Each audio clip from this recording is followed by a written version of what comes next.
This parasite. I was suddenly called by my husband to visit his parents' house. I figured he probably couldn't drive home because he was drunk. So, I started the car and headed to my in-laws' house. However, what awaited me was a malicious grin on my mother-in-law's face. She suddenly drenched me in beer and hurled insults at me, leaving me in shock. But in the next moment, rage welled up inside me. Wiping the beer off my face, I managed to say, "I'll be leaving now." And with that, I left my parents' house behind. Just before I left, I saw the puzzled faces of some relatives in the corner of my eye, but I had no capacity to care. My name is Anna. I'm 30 years old. Since graduating from college, I've been working at a wholesale dealer a bit away from my hometown. Work is going fairly well, and I don't have any particular hardships in life. But there was one thing I was struggling with. And that was how shy I was around people. Since my school days, this made it hard for me to make friends. Even when people talked to me, I often responded coldly, yet I couldn't bring myself to join in on conversations. I just got too nervous talking to people. Despite this, I can't thank those who became friends with me. When I first became aware of my shyness, it didn't bother me much. But one day, as I was walking down the hallway at school, I suddenly heard people speaking ill of me. They said I was cold, had a bad attitude, and was full of myself. There was more, but I couldn't take it in. Realizing that this was how people saw me, my legs gave out. But I knew I couldn't let them find me like this. Somehow, I forced myself to flee from there. Since then, I've been troubled by my lack of communication skills. Worried that I might make others uncomfortable and earn their disdain. Eventually, this inability to communicate became complex for me. And it didn't change even after I became an adult. Moving away from my hometown for work meant I was separated from friends I had spent so much time with. We kept in touch, but the lack of face-to-face meetings and spending time alone made me feel lonely. Being shy yet hating loneliness was an unpleasant reality for me. I wondered, what kind of selfish person am I, as my concerns only grew. However, upon getting a job, I thought this might be a chance to change myself. But reality was not so kind. Old habits die hard, and I remain unable to speak up at work. Fortunately, my coworkers were kind and made efforts to talk to me. It wouldn't be an exaggeration to say that their kindness was why I could do my job well. But I knew I couldn't rely on this situation forever. I resolved to break out of my current state and become more proactive. Thanks to that, by the time 2 years had passed since I started my job, I had become significantly less shy. I still felt nervous, but I could join conversations and communicate better. Yet, I wasn't satisfied. Looking back, it's clear I've grown since my student days.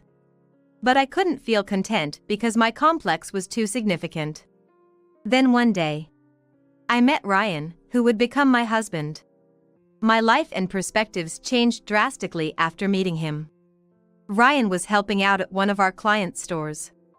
A business run by his parents. By chance, I dealt with him when the usual contact was away, which became a significant turning point in our relationship. Ryan was gentle and seemed happy to talk even to someone he had barely met, like me. He responded with a smile whenever I initiated a conversation. I had met people like him before. But with Ryan, I felt something different. I wanted to talk more with him. To know more about him. Even though we had barely spoken, I felt drawn to him. By some coincidence, Ryan seemed to feel the same way. At first, we would just chat briefly when he visited the office, but eventually, we exchanged contacts and started meeting outside of work. As we spent more time together, our relationship deepened, moving from friends to lovers. And 2 years after we started dating, Ryan proposed, and we became husband and wife. His parents seemed kind, which was reassuring. "I'll definitely make you happy." I'll never forget the words Ryan said when he proposed. I was excited for our happy life to begin. Dreaming about our future together, my heart was filled with excitement. But later, I would come to know the true nature of Ryan and his parents, facing the harsh realities of life once again.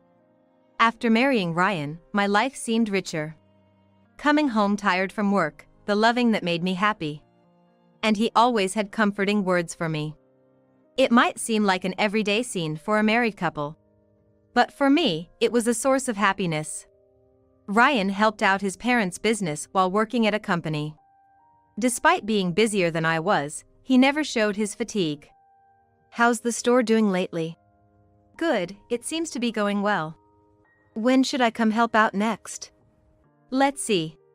Feeling guilty for always having Ryan help out at his parents' store, I started volunteering more actively. Initially, I was told, "You don't have to worry about it," but gradually, they began to rely on me more. I took on tasks like arranging products, managing inventory, and even doing stock taking when the season allowed. It was clear from our everyday conversations that Ryan and his parents cherished the store. I was happy to feel that I was contributing. However, a year after we got married, things began to change dramatically. The family store started to struggle financially. It had been doing well until a large supermarket opened nearby, drawing away our customers. We tried increasing our advertising efforts and expanding our product range, but nothing seemed to work. "What should we do if this continues?" "Yeah, really." Every time I went to help, Ryan's parents discussed their concerns with desperate voices, making my heart ache. "It's looking bad, isn't it?" Ryan seemed different, too. It was understandable. The store he had helped with his whole life was facing a crisis. I alone couldn't make a difference for the store. Yet, I was determined to do whatever I could to help with the store's management. But all my efforts were in vain, and the store eventually had to close. I couldn't help but wonder if there was something more I could have done, filled with regret. I couldn't find the right words to comfort Ryan's or my parents, struggling with the closure. This event led to a significant breakdown in our marriage. Ryan's parents, who were once kind, started treating me coldly. "It's your fault the store closed." "What?" After the store closed, I was helping clean up when Ryan's parents seemed in a bad mood from the moment we met, making me more nervous than usual. Suddenly, my mother-in-law sighed heavily and blurted out. I couldn't comprehend what I was being accused of and failed to respond. "Well..." My father-in-law followed suit, hurling hurtful words at me. "Ever since you got married, there's been one bad thing after another. What are you going to do about it, you bringer of misfortune?" "Wait, a bringer of misfortune?" Could Ryan's parents believe I had brought some bad luck to their family? It was such a baseless accusation. Having been treated kindly before, their harsh words now made my heart ache. "Why all of a sudden?" "Do you want to say it's not true?" The large supermarket opened near the store's business declined, and it closed down, all happening within this past year, right after you joined our family. "That's not fair." "Unfair? No way. If you hadn't married into this family, none of this would have happened. Just like your father said, a bringer of misfortune." I was stunned by such irrational thinking. What about Ryan? What did he think? I turned to speak to him, who was working behind me. Just as he spoke, "Mom and Dad are right. Why did I even marry you?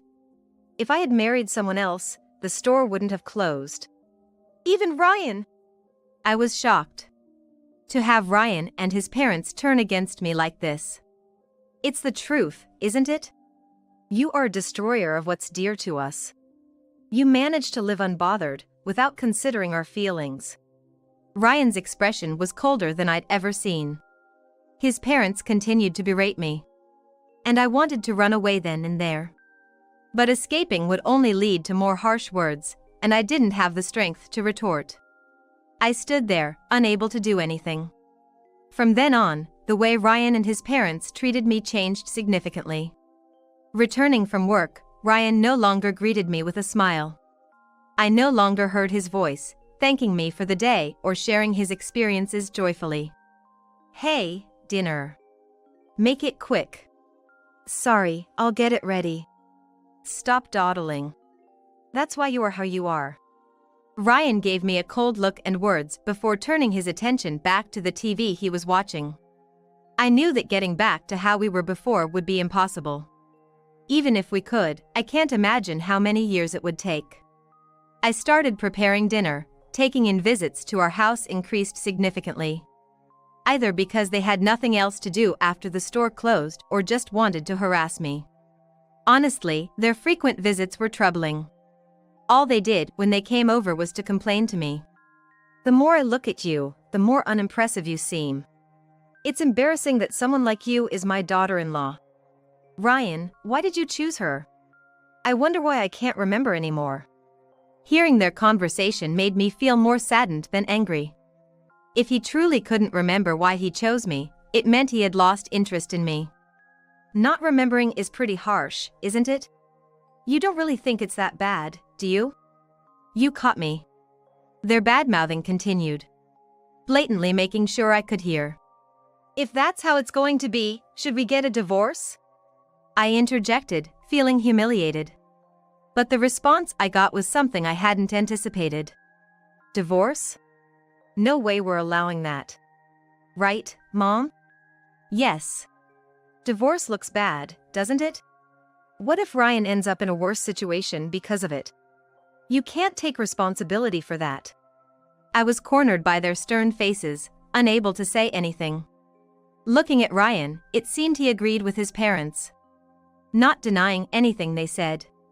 Despite mentioning it, I didn't have the courage to initiate a divorce myself. In the end, all I could do was live each day feeling unsettled. Half a year into this way of life, Ryan's father got sick and was hospitalized. According to Ryan and his parents, it was apparently my fault that his father got sick, along with everything else, including the store's closure. They just couldn't wait to blame me for anything. You really are a curse. To think my father would end up in the hospital. He had been healthy all his life until you came into our family, and now everything's a mess. How are you going to take responsibility? It was indeed sad and worrying that his father had gotten sick. But being blamed for it was troubling. I'm at a loss here with you saying things like that.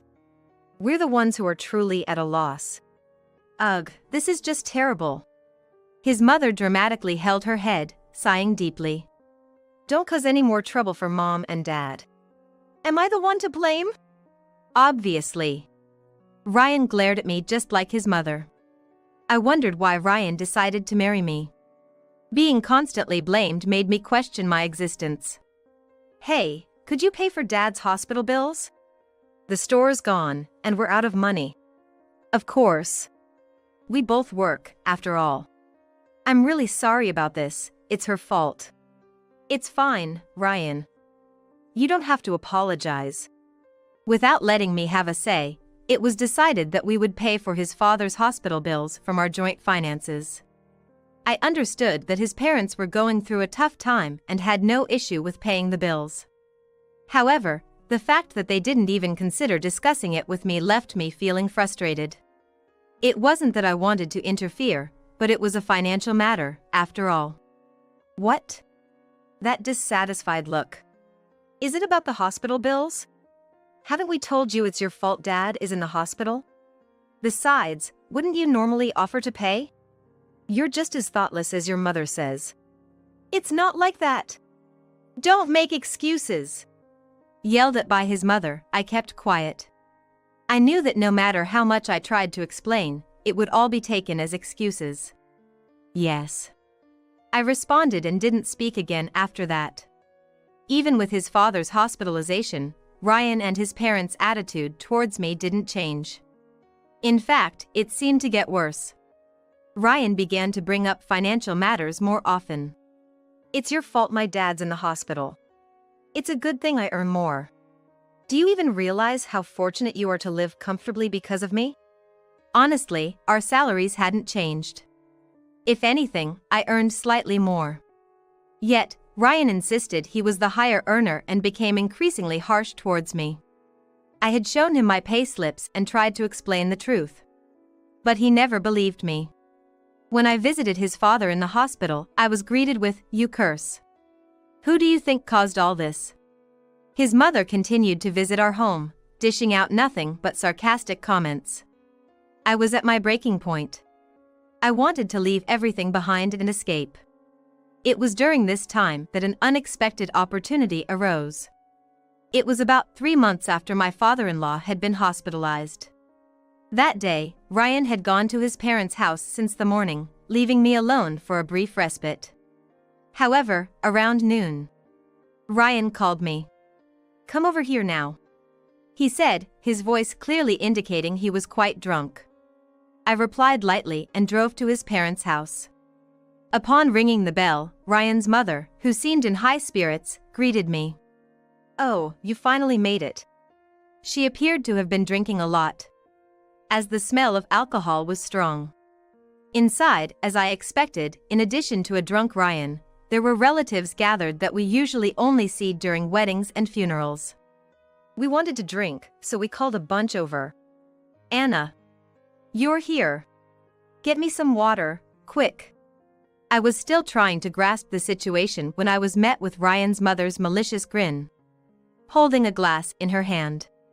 "The leech and spoiler of our family," she sneered, before dousing me with the beer she was holding. My mind went blank. The smell of beer drenching me made me realize what had just happened. What a relief! "Mom, what are you doing?" In the next moment, anger surged within me. Wiping the beer off my face, I managed to say one thing. "I'm leaving now." With that, I left Ryan's parents' house. Right before I left, I saw the puzzled faces of the relatives, but I had no room to care for them.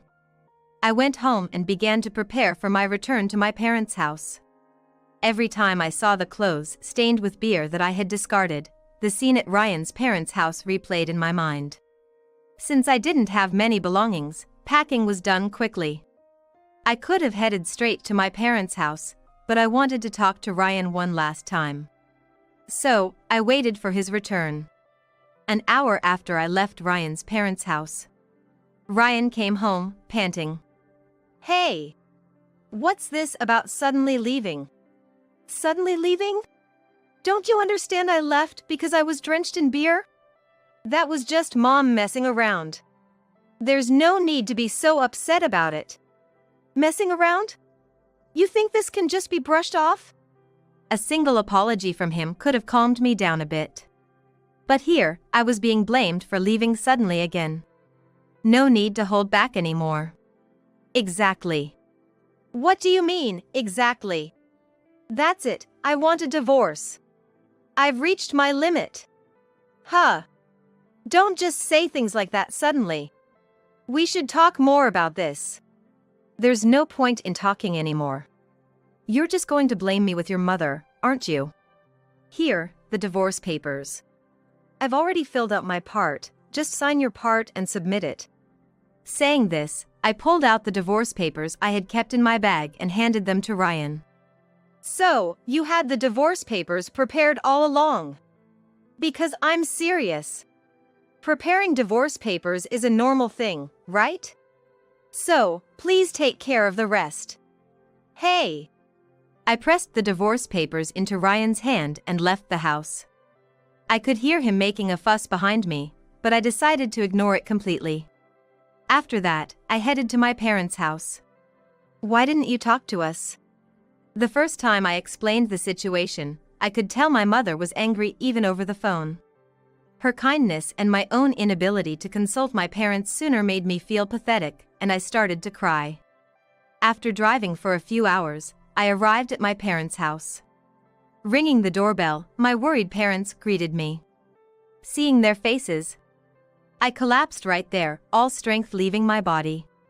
Parents truly are incredible. I felt that deeply. The next day, my heart had settled down a bit. I explained the situation to my work and took some time off. "I made plenty, so feel free to have seconds." "Yeah. Thank you." I hadn't had much appetite the day I returned home and couldn't join my family at the dinner table. Because of that, the breakfast my mother made tastes especially good. "You're eating well." "I haven't been eating much." "I see. Well, there are no enemies here, so do as you please." Yeah. Thank you. My father was right. Here, there are no enemies. I won't have to endure any more snide remarks or unpleasant attitudes. It's sad that such ordinary things make me so happy, but it's probably because of what I've been through until now. Just as I was feeling relieved, the doorbell rang. I'll get it, my father said and headed to the entrance. But the moment the front door opened, I heard my father's shouting voice. Why are you here?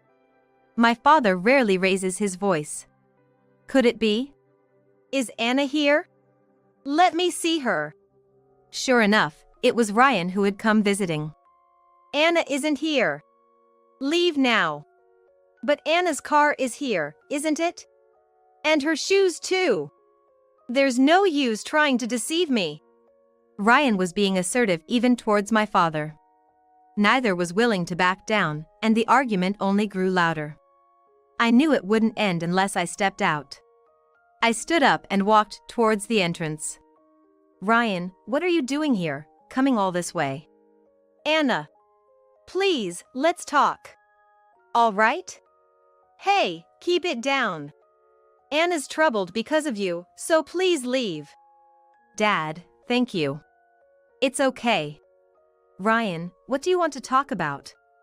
After thanking my father, I took his place in front of Ryan. I want you to reconsider the divorce. It's troubling being told this so one-sidedly. One-sided? You're making it sound like it's my fault. Have you forgotten it's initially your family's fault? Our fault? Ryan seemed about to grab me, but perhaps realizing he was crossing a line, he lowered his hand gently. Yes. All these unfounded accusations you make. Can't you see it from my perspective for once? And the divorce papers? There's no way I'd submit those. I threw them away. What are you doing? I told you to leave them out. I had considered he might throw them away. But facing reality still infuriated me. And you? Do you think you can live without me? Relying on your parents forever isn't going to work. It's like you were living off my earnings. His self-centered remarks made me doubt my ears. What are you talking about? I've shown you my paycheck multiple times, haven't I? You chose not to believe it, claiming it was forged. Don't worry about me. I just want a divorce. That's all I'm asking for. Don't worry? I can't just stand by saying that. I'm your husband. Don't start playing the husband card now. Besides, I'm just a curse and leech, right? Might as well get divorced. I'll send the papers again, so please leave for today. If you come back, I'll call the police, okay? The police? He hadn't expected the word police to come up. Ryan left the house dumbfounded. Hopefully never to return. But knowing Ryan, he might take an action I can't even predict, maybe even conspiring with his mother. I sighed heavily, foreseeing an unsettled period ahead. 2 weeks later, Ryan and I were still not divorced. Although I had sent the divorce papers, they ended up being torn up each time. Considering involving a lawyer, Ryan messaged me asking to wait a bit longer. I could have ignored him and proceeded with a lawyer. But my anger had subsided enough to grant his last request. All right. I agreed and waited for further contact from Ryan. However, a month and a half later, Ryan contacted me with unexpected news. Is it true you moved? Indeed, I had moved to a new house. A high-rise condo worth $100 million. I felt bad always relying on my parents. So when I saw a property that perfectly matched my tastes and lifestyle, I didn't hesitate. Naturally, I hadn't told Ryan. Confused by his knowledge of my move, I froze. What? How do you know that? Well, out with it. After pressing him, Ryan finally confessed a few seconds later. I hired a private investigator. A private investigator? My voice echoed in the still sparsely furnished mansion. I thought if you were cheating, I could claim alimony. So, I figured why not have you investigated? Cheating? What were you thinking? If anyone should be receiving alimony, it's me. I have no obligation to pay you alimony. And why did you move to such a huge house? You're supposed to be broke. Why does it matter to you? What I do is my business. As I declared my independence, the other side of the phone suddenly became noisy. Prepared for anything. I was surprised when the voice that came through next wasn't Ryan's. Why hasn't the money for Dad's hospital bills been transferred yet? If Dad can't stay in the hospital because of this, what will you do? I'm getting a divorce. We're not related anymore, right? How can you say we're not related? You've said it yourself many times that it's your fault Dad is in the hospital. Can you not make such baseless accusations? It's really annoying. I said, a stark contrast from my previous timid self. I wanted them to understand that, so I spoke without holding back. My mother-in-law seemed slightly taken aback by my new demeanor, but quickly tried to steer the conversation her way. Oh, acting all high and mighty, are we? Just so you know, I'm aware of where you live. I could come over and have a talk if necessary. Oh, planning on visiting? That's fine. It's not like it's a secret. Continuing the conversation over the phone seemed pointless. I boldly decided to invite Ryan and my mother-in-law to my house. You want to talk face to face, right? When should we do it? My invitation apparently caught my mother-in-law off guard. However, she quickly accepted it, perhaps seeing it as an opportunity, and started discussing her and Ryan's schedule with enthusiasm. A week later, Ryan and my mother-in-law arrived at my house. They were visibly astonished by the unfamiliar furnishings and amenities. Their expressions were comically surprised. Please, have a seat here. I directed them to the new sofa I had purchased and started the conversation. So, what's so important that you had to come over to talk about? Well, about your father's hospital bills. How are you going to handle it? Living in such a house is infuriating. And how could you afford a place like this? Are you seeing someone else besides Ryan? Throwing all that at me at once is a bit much, don't you think? Especially since the private investigator confirmed I wasn't cheating. My mother-in-law was visibly agitated. The old me would have been scared, but now I had nothing to fear. Firstly, about the house.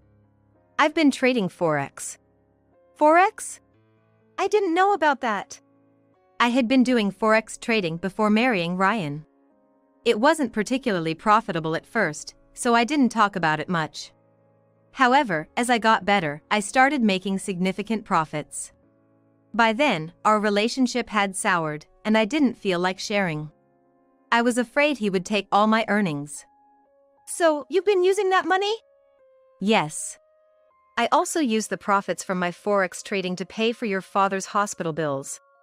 It seemed like the best option considering our financial situation. But now that we're divorcing, I don't see why I should continue paying. You did all that behind my back. Originally, I was transferring money from your account to your mother's. And if you're making more than I am, there's no need for all this fuss, right? Considering Ryan's past comments, his panic was unwarranted. Who was it again that said our lifestyle was thanks to them? It sure doesn't sound like you were counting on my income. I never said that. What? Pretending you didn't? That's pretty lame. What? They both seemed lost. But there was no way I was going to wait for them to catch up. Seizing the moment to press my advantage, I spoke up again. But really, what's with the plague-bringer accusations? Knowing that such a person has been paying your father's hospital bills, doesn't that embarrass you? It seems like you're still hoping to get money out of me, which is just the lowest of the low. Childish, really. Or is it childish to be making these wild accusations in the first place? I didn't know about your financial situation. Even so, it's odd. To question me, a supposed plague-bringer and parasite, about your father's hospital bills. Shouldn't you be discussing this with Ryan? Ryan said he didn't know. With that, my mother-in-law turned to Ryan. Her gaze suggesting she thought herself blameless. Me? Do you even realize your father's been hospitalized? Why are you not aware? You leave everything to me, and when something goes wrong, it's all my fault. Unbelievable. Why did I ever marry someone like you? After throwing their words back at them, Ryan and my mother-in-law turned their faces away from me. Is there anything else you want to talk about? If not, I think we're done here. Wait! They had nothing more to say. So I was about to end the conversation. I don't want a divorce even now. Please, reconsider. Me too, please rethink this. It was clear their reluctance to divorce wasn't because they cared about me, but because they were eyeing my money. It's quite refreshing, but this is not the time to be impressed. Enough. I've been telling you I want a divorce. It's not me you're looking at, but my money. It disgusts me. Here's the divorce paper, sign it already. I have plenty of spares, so tearing it up like you always do is pointless. I won't ask for alimony, but if you push me further, I'll reconsider. And if you come to this house again, I'll call the police. Got it? With anger fueling my words, I thrust the divorce papers at Ryan. It seemed he finally understood that my feelings wouldn't change. After signing the divorce papers, Ryan and his mother left the house. Good riddance. Feeling relieved and vindicated, I held the completed divorce papers, feeling the weight of the ordeal lift off my shoulders. Following that, I filed the papers. And the divorce was finalized. In the days following the divorce, Ryan sent numerous messages complaining about his fight with his mother, his inability to pay for his father's hospital expenses, and more. Of course, I didn't bother responding. He mentioned that life was getting tough, but that was no concern of mine. Similar messages came from his father and mother, which were just as annoying. His father even tried to elicit sympathy by detailing his health woes. But I hadn't visited him, so I couldn't verify any of it. The most I could do was guess that maybe his condition wasn't as bad as he made it out to be. I answered a call from Ryan once, where he only talked about money. Hey, you're making money, right? Can't you spare some? All you ever talk about is money. There's no way I'm helping you now. You can struggle for all I care. With that, I hung up and decided to ignore any further contact from Ryan and his parents. Thankfully, a month after the divorce was finalized, the calls and messages stopped coming. It's been a year since the divorce. I live a comfortable life on my own, though the vastness of the mansion still feels unfamiliar. And while I have no plans to remarry, living alone does get lonely sometimes. So, I decided to share my life with 2 cats. Now, I enjoy a happy life with my feline companions. My job and forex trading are going well, and I often think about how good it was to get divorced. Waking up to a normal day, I wonder what I'll do and what I'll eat. As I plan my day and start preparing the cats' breakfast, I'm reminded of the peaceful life I've built for myself. Wait a minute. That's too sudden. You like this, don't you? She wouldn't do this for you. Don't say that, sis. Call me by my name, like you always do. I was standing in front of the bedroom door. It dawned on me right then that my husband's lover was my own sister. A rage boiled within me, and I pinched my hand to calm the urge to burst in. I need to keep my cool. I decided to pull out my smartphone and start recording the conversation. Never would I have guessed that she was the other woman. I realized something was off when I got home. I'm home. There was a pair of women's shoes at the entrance that I didn't recognize. I instantly knew he had brought a woman home. Hearing voices from the bedroom upstairs, I moved quickly to the door. Their voices were loud enough to fill the house, indicating they were still enjoying themselves. But why did you choose this house today? Because it's more thrilling, isn't it? I guess so, but we usually meet at our parents' place. We were careful not to get caught before. Well, she is so clueless she never noticed. You're right about that. She'd never imagine us doing this. Such a fool. Now I understood why I hadn't noticed their affair. They had been meeting secretly at our parents' house. Still, I continued to record, thinking this would serve as evidence. I wondered what our parents would think upon hearing this. It was the only way to keep my sanity. I considered confronting them, but my feet wouldn't move. Entering the room meant witnessing them in the act. Something I instinctively didn't want to see. Hey, when are you going to give me a child? No, that would be bad. Your husband would find out. It'll be fine. If you sleep with him later, he won't suspect a thing. He's so oblivious. What a terrible wife. Not as bad as you. Listening to their conversation made my head ache and brought on nausea. I was at my limit. I decided to call out to my husband. Where are you? Realizing my presence, they panicked, and I heard the sound of a window opening. They probably tried to hide on the balcony. But that was the worst decision they could make. Because, of all days, it was heavily snowing today. Well, that was a mistake. I slowly entered the room. Clothes were scattered all over. They had gone outside completely naked. Looking out, I saw them trying to hide at the edge, curled up small. I immediately locked the door. Now, I was thinking about what kind of punishment to give them. I never thought I'd be this thrilled. My name is Emma. I'm 34 years old and I work in sales at a local company. I lived with my husband, Tom, who is 3 years older than me. I met Tom while on a sales visit.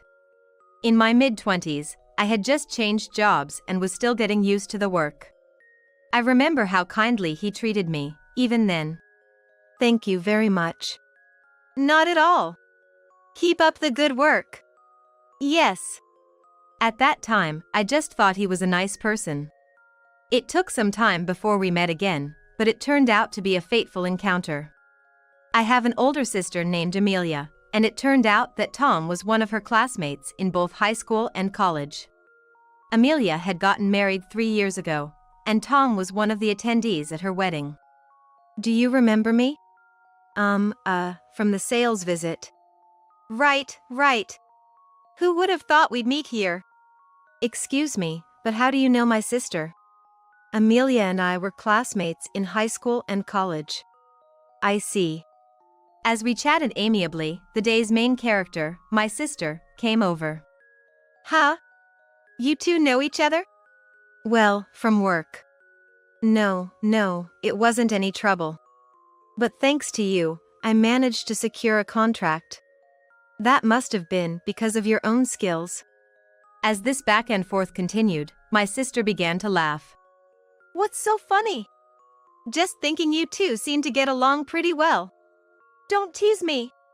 I'm quite serious, actually.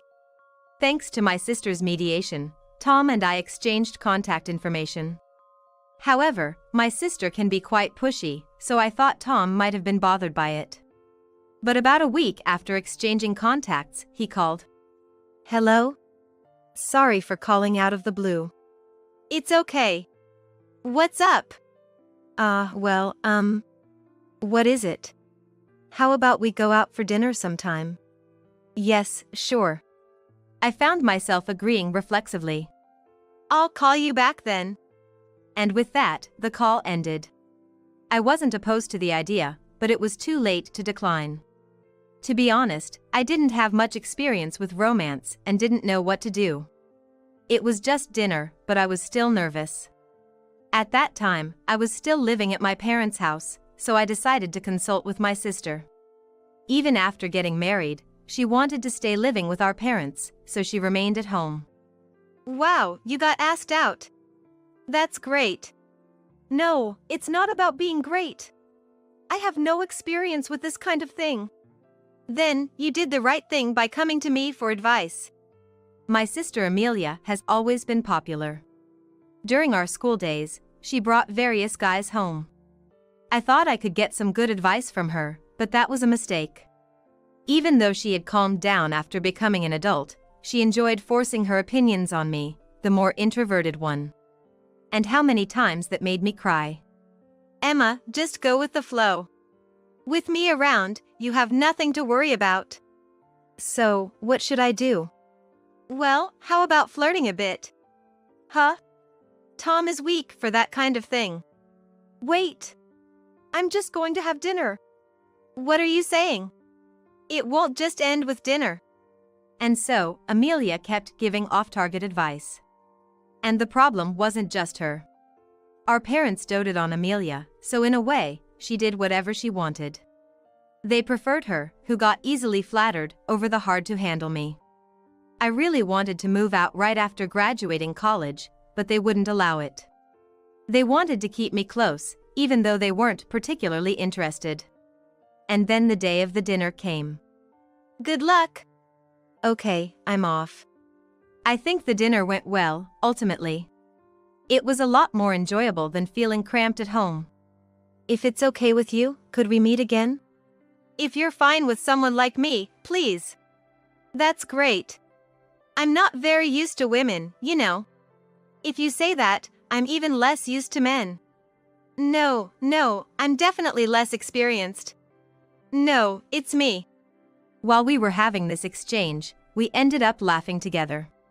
It had been a long time since I had so much fun. It was only natural for us, gradually getting closer, to start dating. However, Amelia wasn't pleased about it. Despite having egged me on so much. What? You're really dating? Yes, but I never thought you'd actually date. Did you follow my advice? Of course not. How did this happen? The reason behind Amelia's failure to stir things up would come from an unexpected person.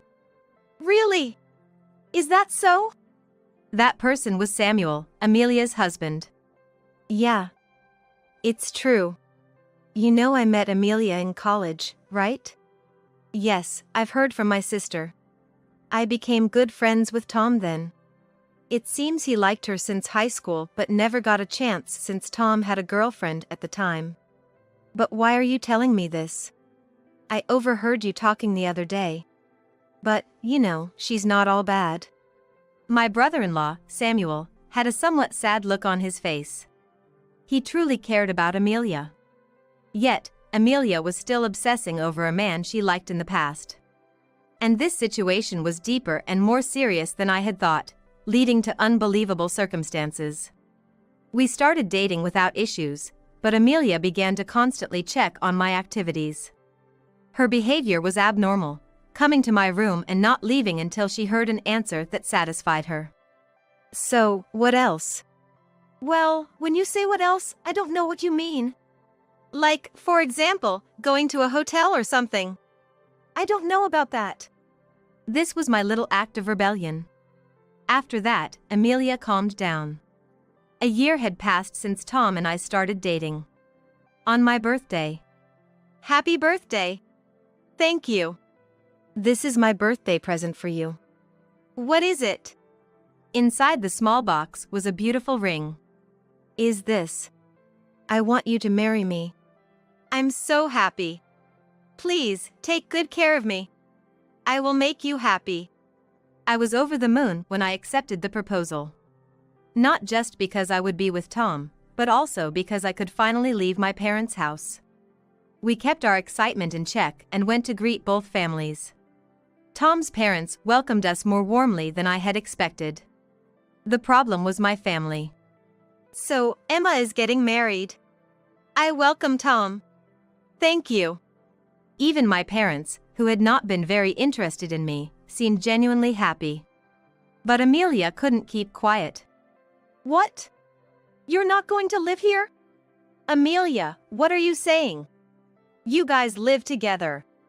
We don't have any extra rooms, and that's just not possible. Then we could remodel or something. There are plenty of ways. Don't be unreasonable. We can't do that. Amelia was unusually anxious. Well, this was part of my plan. After that, Amelia desperately tried to keep me in the house. Enough already. It's not our place to say anything. Stay out of this. You. Samuel seemed taken aback by Amelia's antics.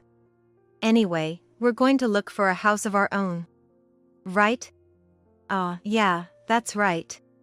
So, we're going to look for a house of our own. If you two have decided, then that's what you should do. Thank you. I'll never forget the look of frustration on Amelia's face when I left home. Now that I could leave my parents' house, I found some peace for a while. Though it was in the next city, we decided to rent a house for a bargain. I never imagined being with the person I love could bring so much happiness. Even though we lived apart, we would gather at my parents' house for the holidays and New Year's. It was just a few months, but I had never been away from home for so long, so I felt a bit nervous. I'm home. Welcome back. You're home. Yeah. Where's Amelia? She went shopping.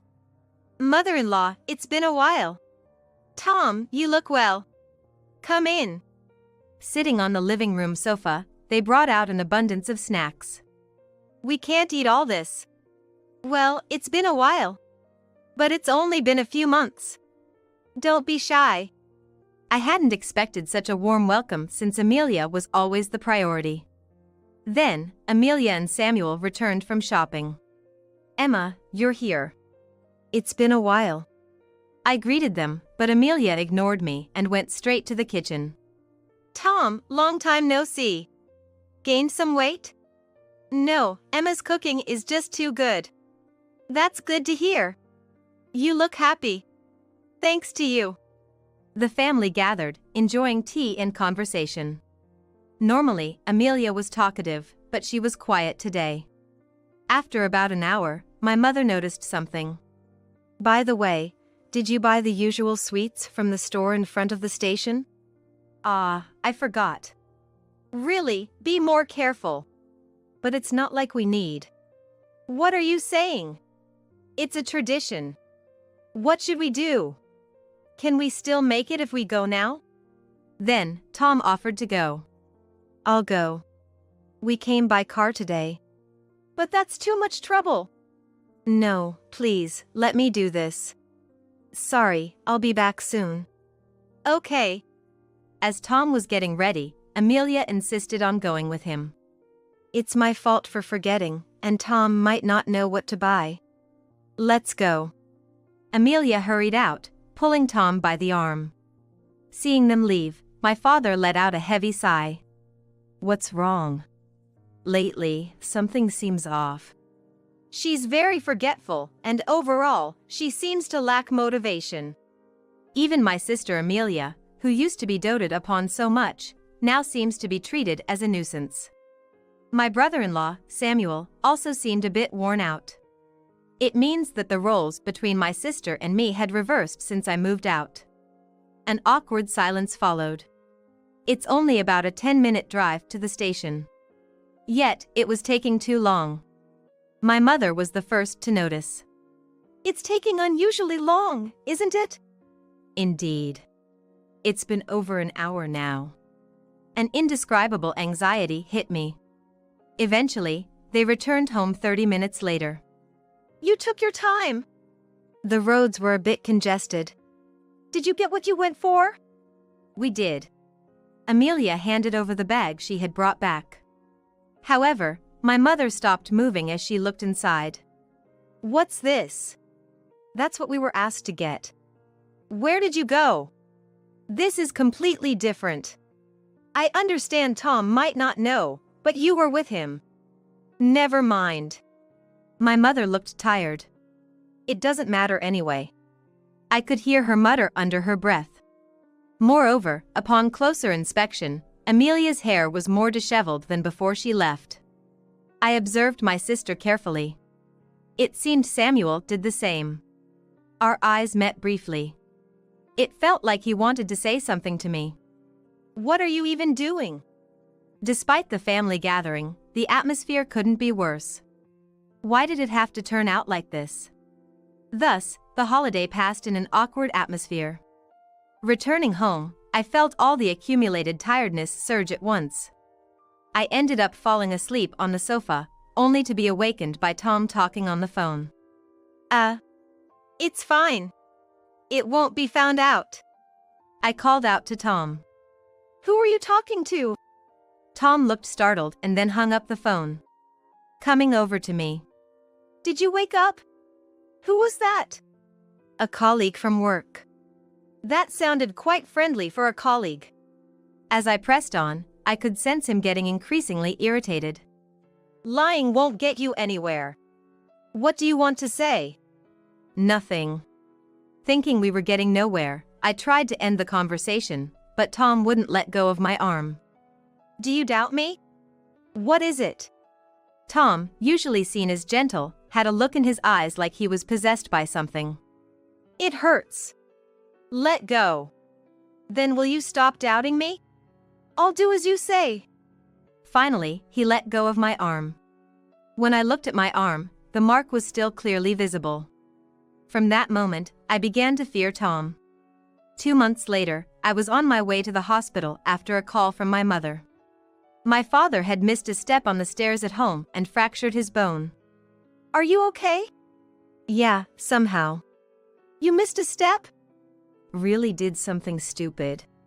My father would be discharged from the hospital in a few months, but he would need family support at home until he fully recovered. I felt relieved because Samuel was with us, but unfortunately, he was scheduled for a business trip for 2 months. That day, the family gathered at the house. I'm sorry to leave the house at such a time. Well, it can't be helped. Don't worry about me and just do your best. Yes. But what should we do? My back is also bad. Then, I will.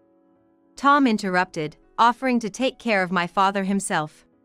I'll take care of Dad. Really? You have work too. It must be hard, right? I can't come every day, but I can make it on weekends.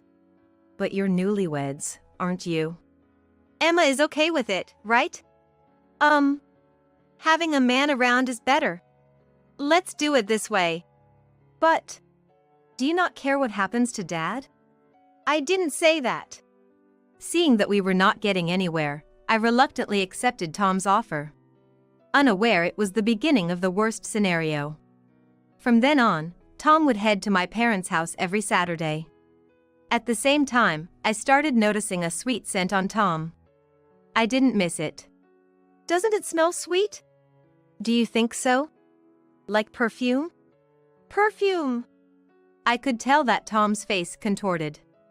I was certain he was hiding something. I kept pressing with questions. But I feel like I've smelled it somewhere before. Where was it? I asked deliberately. It's probably your imagination. Really? You don't know? You're being persistent. I don't know anything about women's perfume. I didn't miss his statement. Nobody said anything about it being women's. How did you know? Most sweet-smelling stuff is for women, right? It was a weak excuse.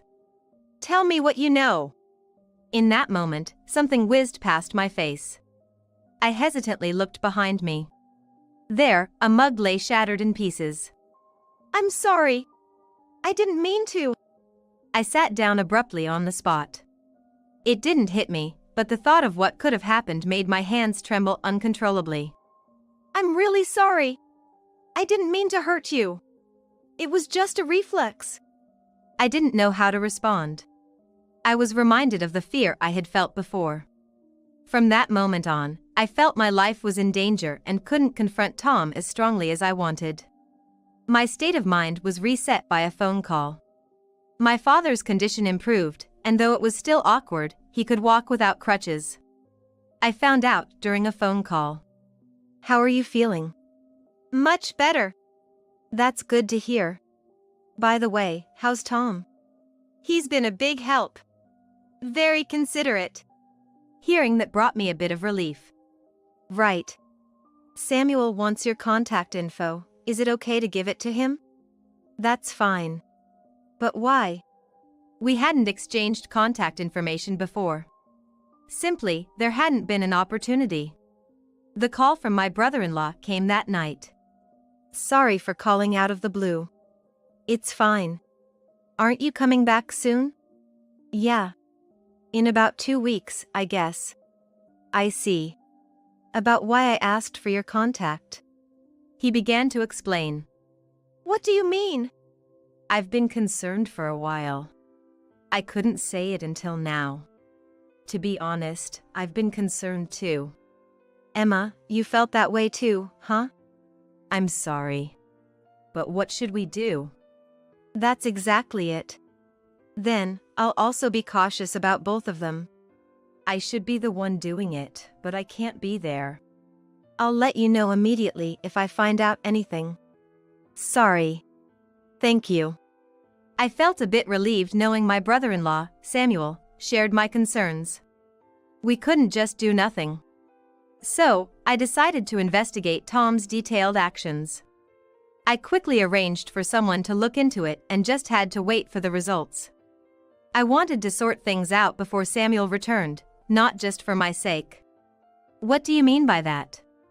I had arranged for a week-long investigation, but it turned up nothing suspicious.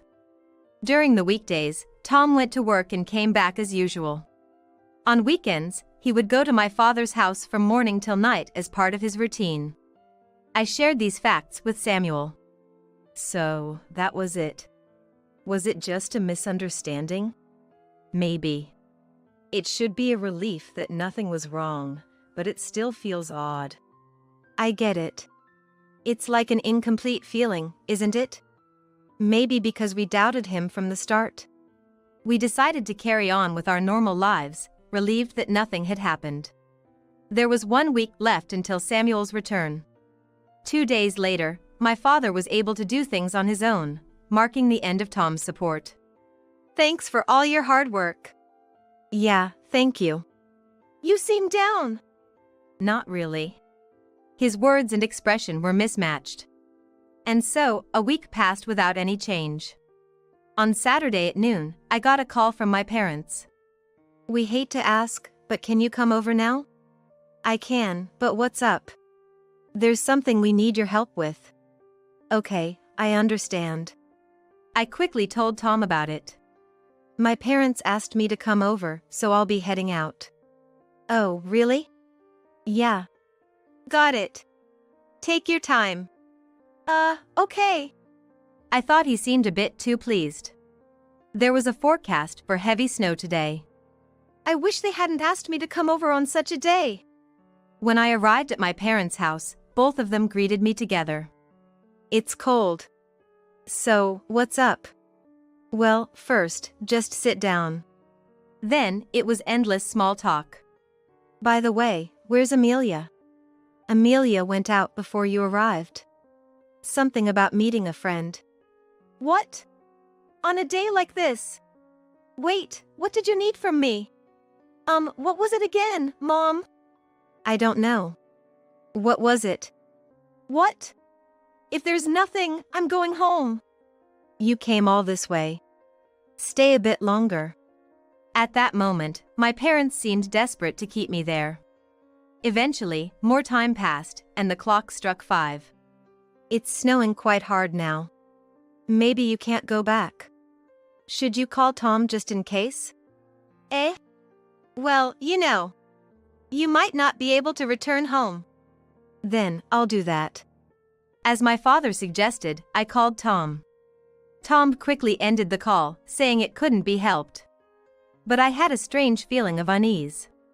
When I called earlier, it sounded like there was noise coming from somewhere else. Once the thought crossed my mind, I couldn't stop worrying. Sorry, I'm actually going to head back. Oh, is that so? Well, if you must. Be careful. Yeah. Outside, it seemed about 5 centimeters of snow had already accumulated. Shivering from the cold, I hurried home. I'm back. The moment I opened the front door, I sensed something was off. I found women's shoes that clearly weren't mine. I immediately knew he had brought a woman home. Then, hearing voices from the bedroom upstairs, I headed straight for the door. Wait a minute. That's too sudden. You like this, don't you? She wouldn't do this for you. Don't say that, sis. Call me by my name, like you always do. Besides, you've never called me sister-in-law, have you? At that moment, I realized that Tom's partner was indeed my sister Amelia. A rage boiled within me, and I pinched my hand to calm the urge to burst in. I need to keep my cool. I took out my smartphone and started recording the conversation. I never would have guessed that she was the other woman. Their voices, indicating they were still enjoying themselves, echoed throughout the house. But why did you choose this house today? Because it's more exciting, and we haven't seen each other recently. That's true, but we usually meet at our parents' place. We've been careful not to get caught before. Well, she's so clueless she never noticed. You're right about that. She'd never imagine us doing this. Such a fool. I understood why I hadn't noticed their affair until now. I never imagined they were meeting secretly at our parents' house. I had suspected their relationship, but thought it impossible for them to do such a thing in a place with our parents. That's why the investigation I requested showed nothing unusual. Still, thinking it would serve as evidence, I continued to record. I wondered what our parents would think if they heard this. I had to do it to keep my sanity. I thought about confronting them, but my feet wouldn't move. Entering would mean seeing them in the act, which I instinctively didn't want to see. Hey, when are you going to give me a child? No, that would be bad. Your husband would find out, right? It's okay. If you sleep with him later, he won't suspect a thing. He's so oblivious.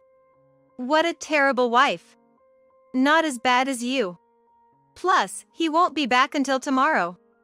Meeting up is going to be hard, so it's okay, right? All right. Listening to their conversation made my head ache and brought on nausea. I was at my limit. I decided to call out to my husband. Where are you? Realizing my presence, they seemed to panic and I heard the sound of a window opening. They probably tried to hide on the balcony. But that was the worst decision they could make. Well, that was a mistake. I slowly entered the room. Clothes were scattered everywhere. They had gone outside completely naked. Looking out, I saw them trying to hide at the edge, curled up small. I immediately locked the door. Now, I was thinking about what kind of punishment to give them. I left the bedroom and went downstairs. Heading to the kitchen, I slowly made coffee. After finishing the coffee, I returned to the bedroom. While looking towards the balcony and sipping my coffee, they knocked on the window. Open this up! I'm going to freeze to death out here. Of course, I ignored all such nonsense. Then, I had a good idea. I picked up my smartphone and made a call. First to my parents and Tom's parents, saying it was an emergency and somehow got them to come over. The last person was my brother-in-law, Samuel. I remembered he was supposed to return today. It was good timing. I was about to contact you. Oh, really? Are you at home? Yes, I am. Did you call because something happened? Yes, actually. I thought revealing everything now would spoil the surprise. So, I should come to your house, right? Yes, to my house. I just arrived at the station, so I'll be there soon. See you. With that, all the pieces were in place. The only thing that puzzled me was Samuel's reaction. It was as if he understood too well what was happening here. Since I couldn't figure it out, I decided to wait for everyone to arrive. Our parents arrived, and I asked them to wait in the living room. 10 minutes later, Samuel arrived. Sorry, I'm late. The roads were jammed with this snow. No, it's fine. Please, this way. And so, the family gathered in the living room. What's the emergency? We rushed here through the snow. Are we going to talk about it now? It's about the two who aren't here. It's understandable if Amelia isn't here, but Tom seems to be missing. That's right. Would you come with me? I led everyone to the bedroom. What is this? Look over there. Pointing towards the balcony, the naked duo was staring back at us. What's going on? Thinking it was too dangerous to leave them out any longer, I unlocked the door. I thought I was going to die. Can we get something warm, please? I threw blankets at the two. Someone had better explain what this is about. My father, blood rushing to his head, looked ready to explode. The two were having an affair. My sister, looking up at Samuel in shock, asked, "Why are you here?" "I came back from my business trip today." "That can't be. You told me you were coming back tomorrow." I had heard it was today. After all, Samuel was here. Confusion set in. Then Samuel began to explain the truth. I had predicted something like this might happen and had been planning accordingly. Lying to you was part of the plan. Samuel looked at me. "Sorry, Emma. I had to use you too." Huh? According to my brother-in-law, Samuel, he had asked our parents for cooperation. That's why I was suddenly told to come to my parents' house. It was Samuel's instruction that my father kept me there. So, you knew about their relationship? No, it was just a suspicion. I couldn't believe it when Emma reported it to me. I'm sorry. I never thought they would do such a thing at my parents' house. In hindsight, when my father broke his leg and needed care, Tom was eager to volunteer first. Well, let's leave the explanations at that and think about what to do with these fools who fell for the trap. The two kept their heads down, unwilling to talk. So, I decided to let everyone listen to the recording. If you don't want to talk, I'll make it so you can. What are you planning to do? This. When I played the recording, the voices of the two filled the bedroom, clearly indicating what they had been doing. Stop it! You're not in a position to say that. Listen to it all. Everyone's look turned to contempt. What a joke. You are no longer part of this family. Perhaps it was a mistake to pour so much love into you. Don't ever show your face here again. See? Tom looked like he was about to cry but desperately bowed his head to my parents-in-law, me, and my father. I never thought she was that kind of woman. I noticed you were hung up on Tom, but I genuinely loved you. I felt the same way too. Hey! Who said you could talk? Hatred filled Samuel's eyes. The intensity was almost enough to make one cry. So, what will you two do now? What do you think? Well, divorce is certain. And then there's the matter of compensation. Should we throw them outside again? Hearing this, the two made their last stand. The root cause is you being busy with work and not paying attention to me. That's no excuse for having an affair. If you're going to argue, make it logical. You're just exposing your stupidity. Or should I say, it's already exposed. My sister couldn't utter a word. Anything else you want to say? Monkey? I was just led astray by Amelia. Really? Blaming me? You were all in. You even invited me to a hotel that time. That time? When we went shopping together. Ah. I remembered there was such an incident during Oban. Everything must have started from there. I just wanted to ask, why did you lure Tom? I was just irritated to see you looking so happy. I've always struggled with men. So, you were jealous because the man you used to like ended up with me. That's right. How stupid. This monkey isn't worth it. Maybe you should face reality. All I could do was laugh. That's enough. Being involved with these people will only make us stupid. Let's all go. Wait, please. Don't talk to me so casually. We slowly closed the bedroom door behind us. The snow outside was getting stronger. Staying here wasn't an option, so we headed to the nearest house, our home. On the way, I couldn't help but wonder what would become of the two who were now ostracized by the family. My parents-in-law stayed the night and left the next day. Then, they apologized again and declared that Tom would from now on be a stranger to them. Shall we go? Yes. Together, we went to consult about the divorce and compensation. Having the recording made the process much easier. We were able to get the divorce quickly and file for compensation. And today was the day Samuel moved out of the family home. Thank you for everything. You were like a son to us. It'll be lonely. Indeed. If it weren't for this, you two should have gotten married. Stop it, please. During such a peaceful time, those two showed up. And for some reason, Tom had shaved his head, perhaps as a sign of repentance. Which was so ridiculous I almost laughed. What are you doing here? Then, both of them apologized deeply at the same time. We've been disowned by our parents. You're the only one we can turn to now, Emma. Please. I thought I told you never to show your faces here again. My dad's right. Besides, we're divorced now. In other words, we're strangers. If you understand, then leave quickly. But they still wouldn't give up. Even if you do this, it's just a nuisance. Stop showing us such a disgraceful sight. I can't stand to watch any longer. Then, Samuel offered his hand to Amelia. Are you going to help? Watching this, I was nervous. Help? What misunderstanding do you have? I just wanted you to move because you're in the way. Trying not to laugh at Amelia's stunned face was a struggle. My stomach started to hurt from holding in the laughter. So, that's the situation. You better go back home. It looks like my dad's at his limit. My father was standing with his arms crossed, looking somewhat proud.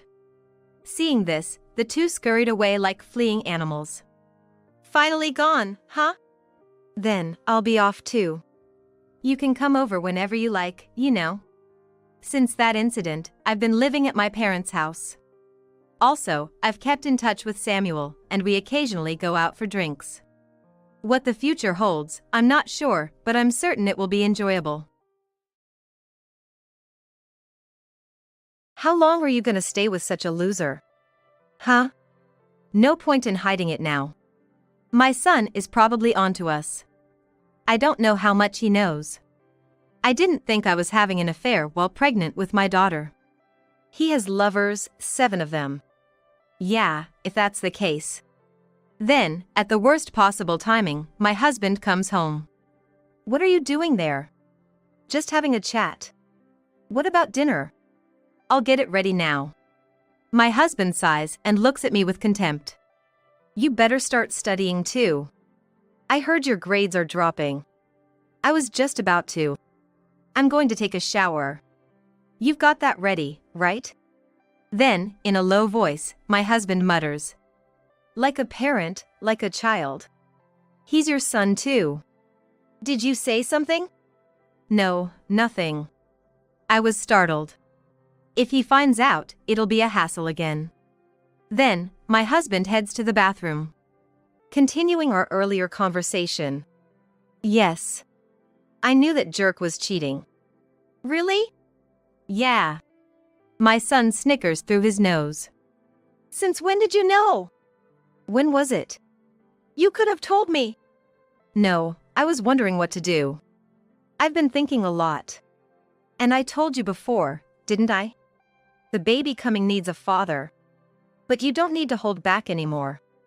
Indeed, I did say that. And my son was looking forward to having a sister. Yet, an affair. Hey! Then my husband interrupts again. Can't you hear me? Suddenly, my fully naked husband charges into the living room. Where's the shampoo? It's under the sink in the bathroom. Make sure you take care of it. I told you before. Don't talk back. My husband, apparently very irritated, waddles back. It's a habit of his. Can't even do that, and what's with that waddle? So creepy. Hey. I can hear you. It's fine. But Mom, are you okay with this? Letting that man do whatever he wants. Of course, I want to do something about it. But I've got this baby in my belly, and I can't be reckless. Then, I've got a good idea. I've been itching to take down that lousy dad. It seems my son's sadistic streak has been ignited again. What are you planning? I've been thinking about it for a while. The two of us burst out laughing at the unexpected suggestion. What are we thinking? But I've never felt as excited as I do now. My name is Mary, and I've turned 41. Just a homemaker. I married Michael, 5 years my senior, when I was 22. Michael was what you'd call an elite. Our meeting was through matchmaking that's quite rare these days. My father was an executive at a certain company and had quite a network. How about him? What do you mean, how about? It seems he's taken a liking to you. Honestly, even if you say that. At that time, I wasn't particularly interested in Michael. I wasn't disinterested in marriage, but I strongly wished to marry for love. However, I couldn't resist the fervent approaches from Michael. Eventually, I agreed to marry, but soon realized my misunderstanding. A year after our marriage, we had our son, Tim. You did well. Thank you. Hold him too. Yeah. Isn't he adorable? Tim grew up healthy. He seemed to have a knack for observing people from a young age, seemingly highly perceptive. He quickly mastered the alphabet in kindergarten. Tim is a genius. To be able to do this at his age. I'm looking forward to his growth. Yes. He's our pride. We should try various things for Tim's sake. Michael, getting carried away, enrolled Tim in swimming and piano lessons among other activities.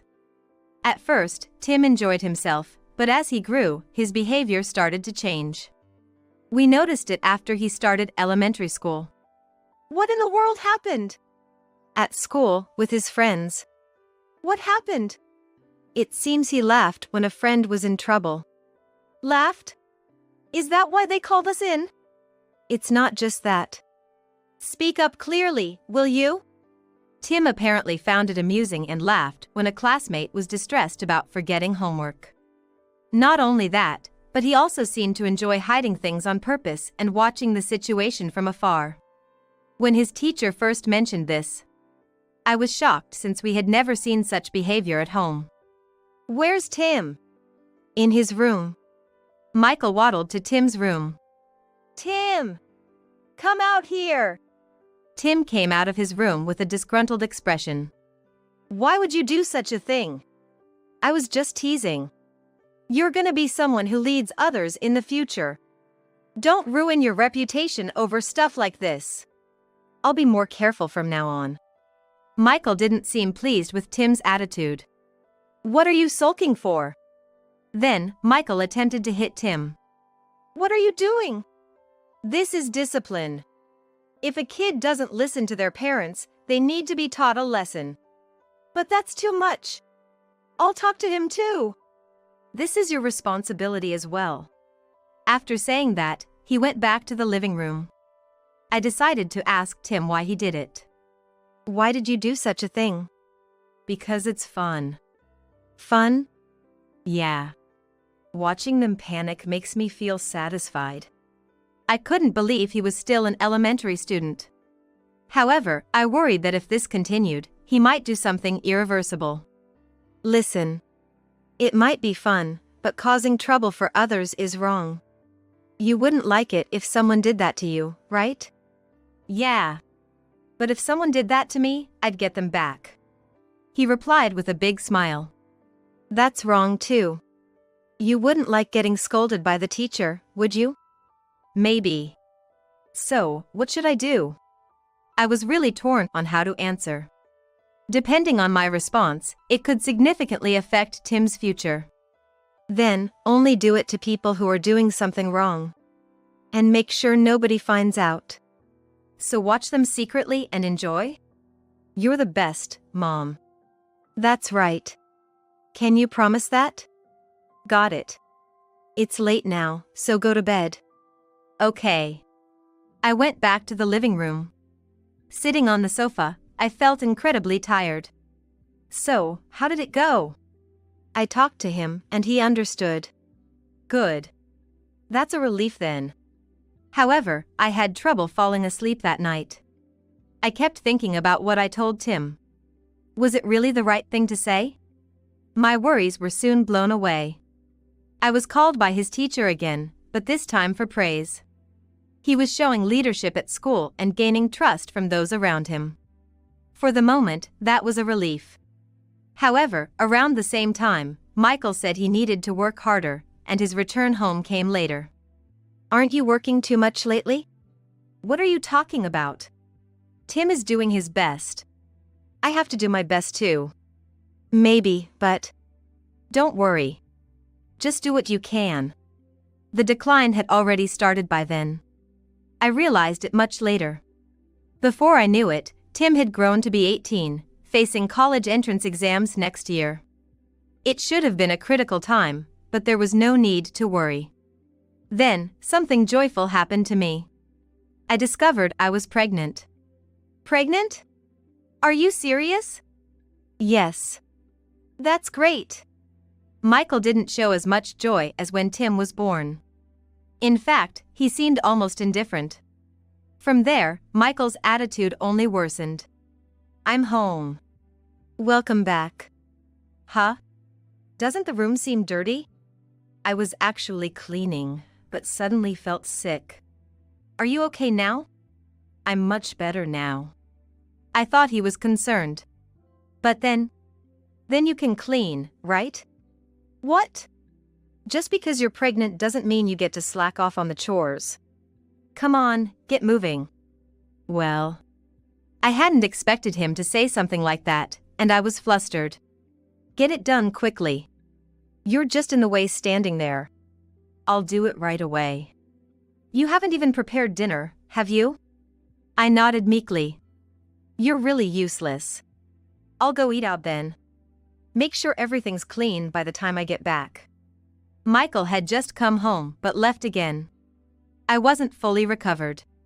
Feeling nauseous, I managed to fold the laundry that had been left out. Soon, I started to feel dizzy. I'm home.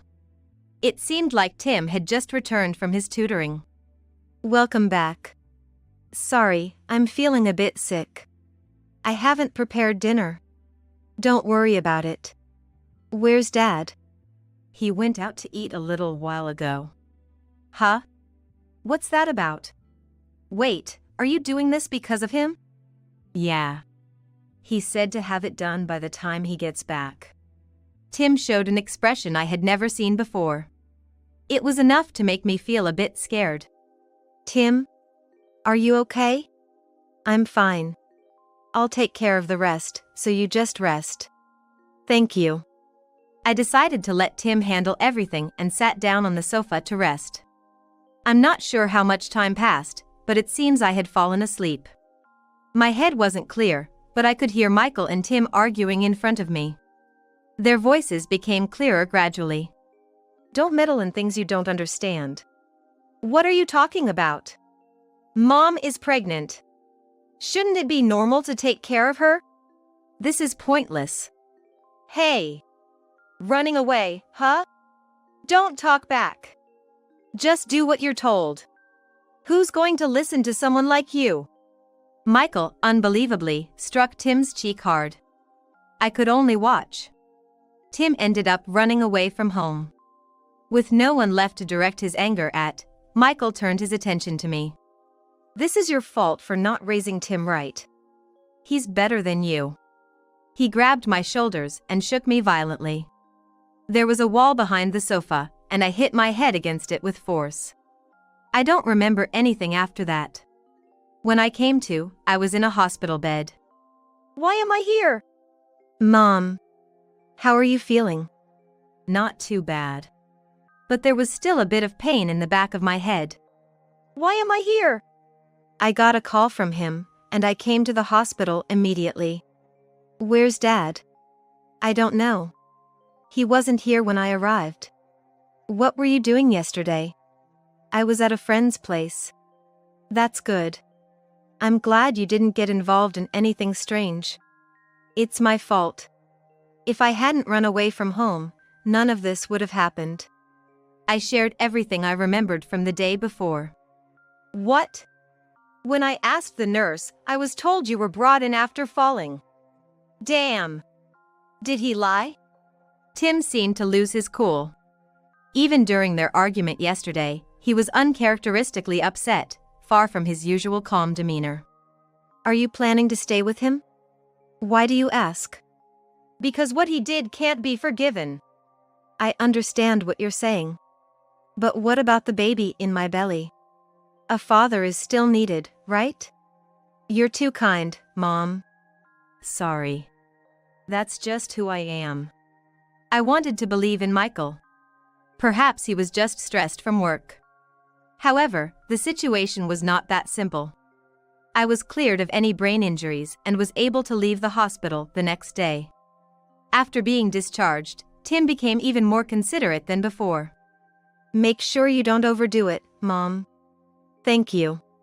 You might get irritated too, but try to stay calm. Okay.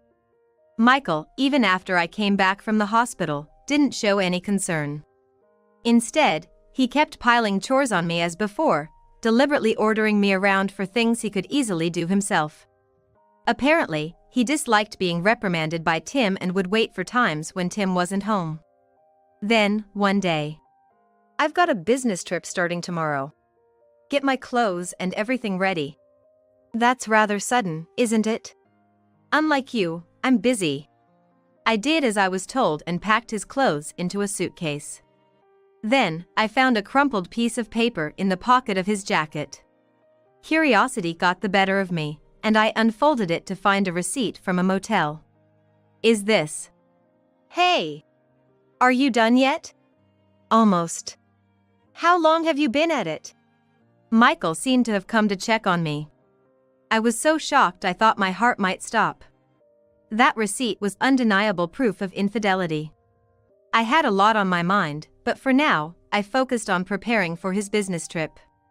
After packing the luggage, a total of 7 receipts turned up from various places. How many more are there? I reported to Michael as if nothing was amiss. What's up? Nothing, really.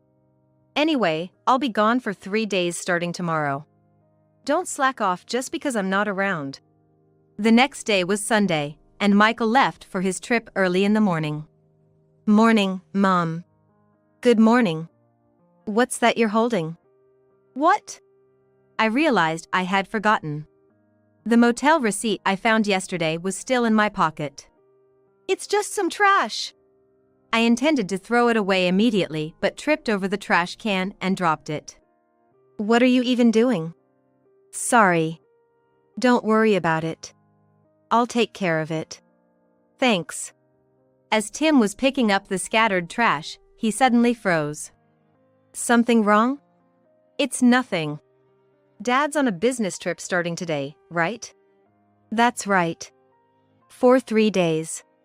Guess it'll be a bit more peaceful then. Tim's words weren't entirely untrue. In fact, I felt a bit relieved when he mentioned his trip yesterday. Then a thought struck me. What if he's not really on a business trip but meeting another woman?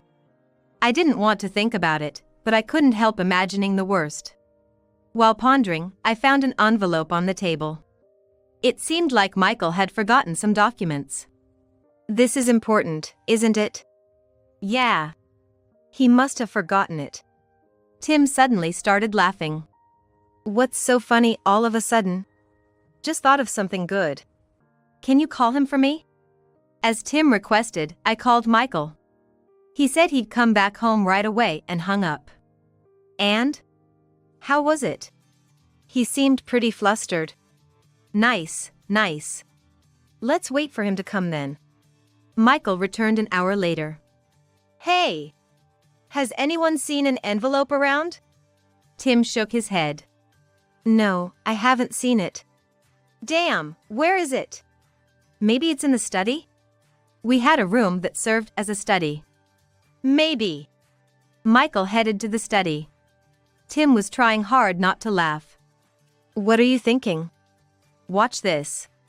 Tim, without any remorse, ripped up the envelope he had found earlier. If you do that.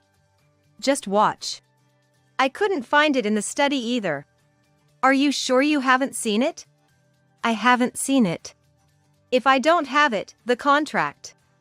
Isn't it about time for your trip? Shouldn't you be going?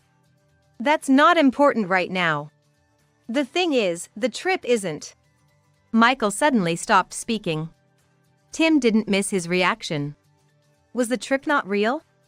Of course it was. Michael stormed out of the house, grumbling. Did you see his face? That panic was priceless. You saw it too, right? I saw it, but if we do this... Oh, this? It's nothing compared to how he's always treating you, Mom. I was worried. Was Tim's mischief flaring up again? But Michael's earlier remarks made me suspect he might have lied about the trip to meet another woman.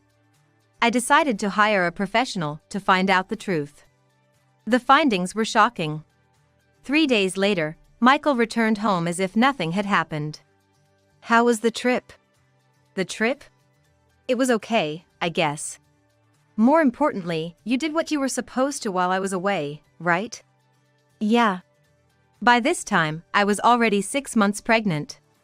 My belly was getting bigger, making it harder to move around. This meant I could do less around the house than before. But I had Tim. Thanks to Tim, I could say I was getting by without any trouble.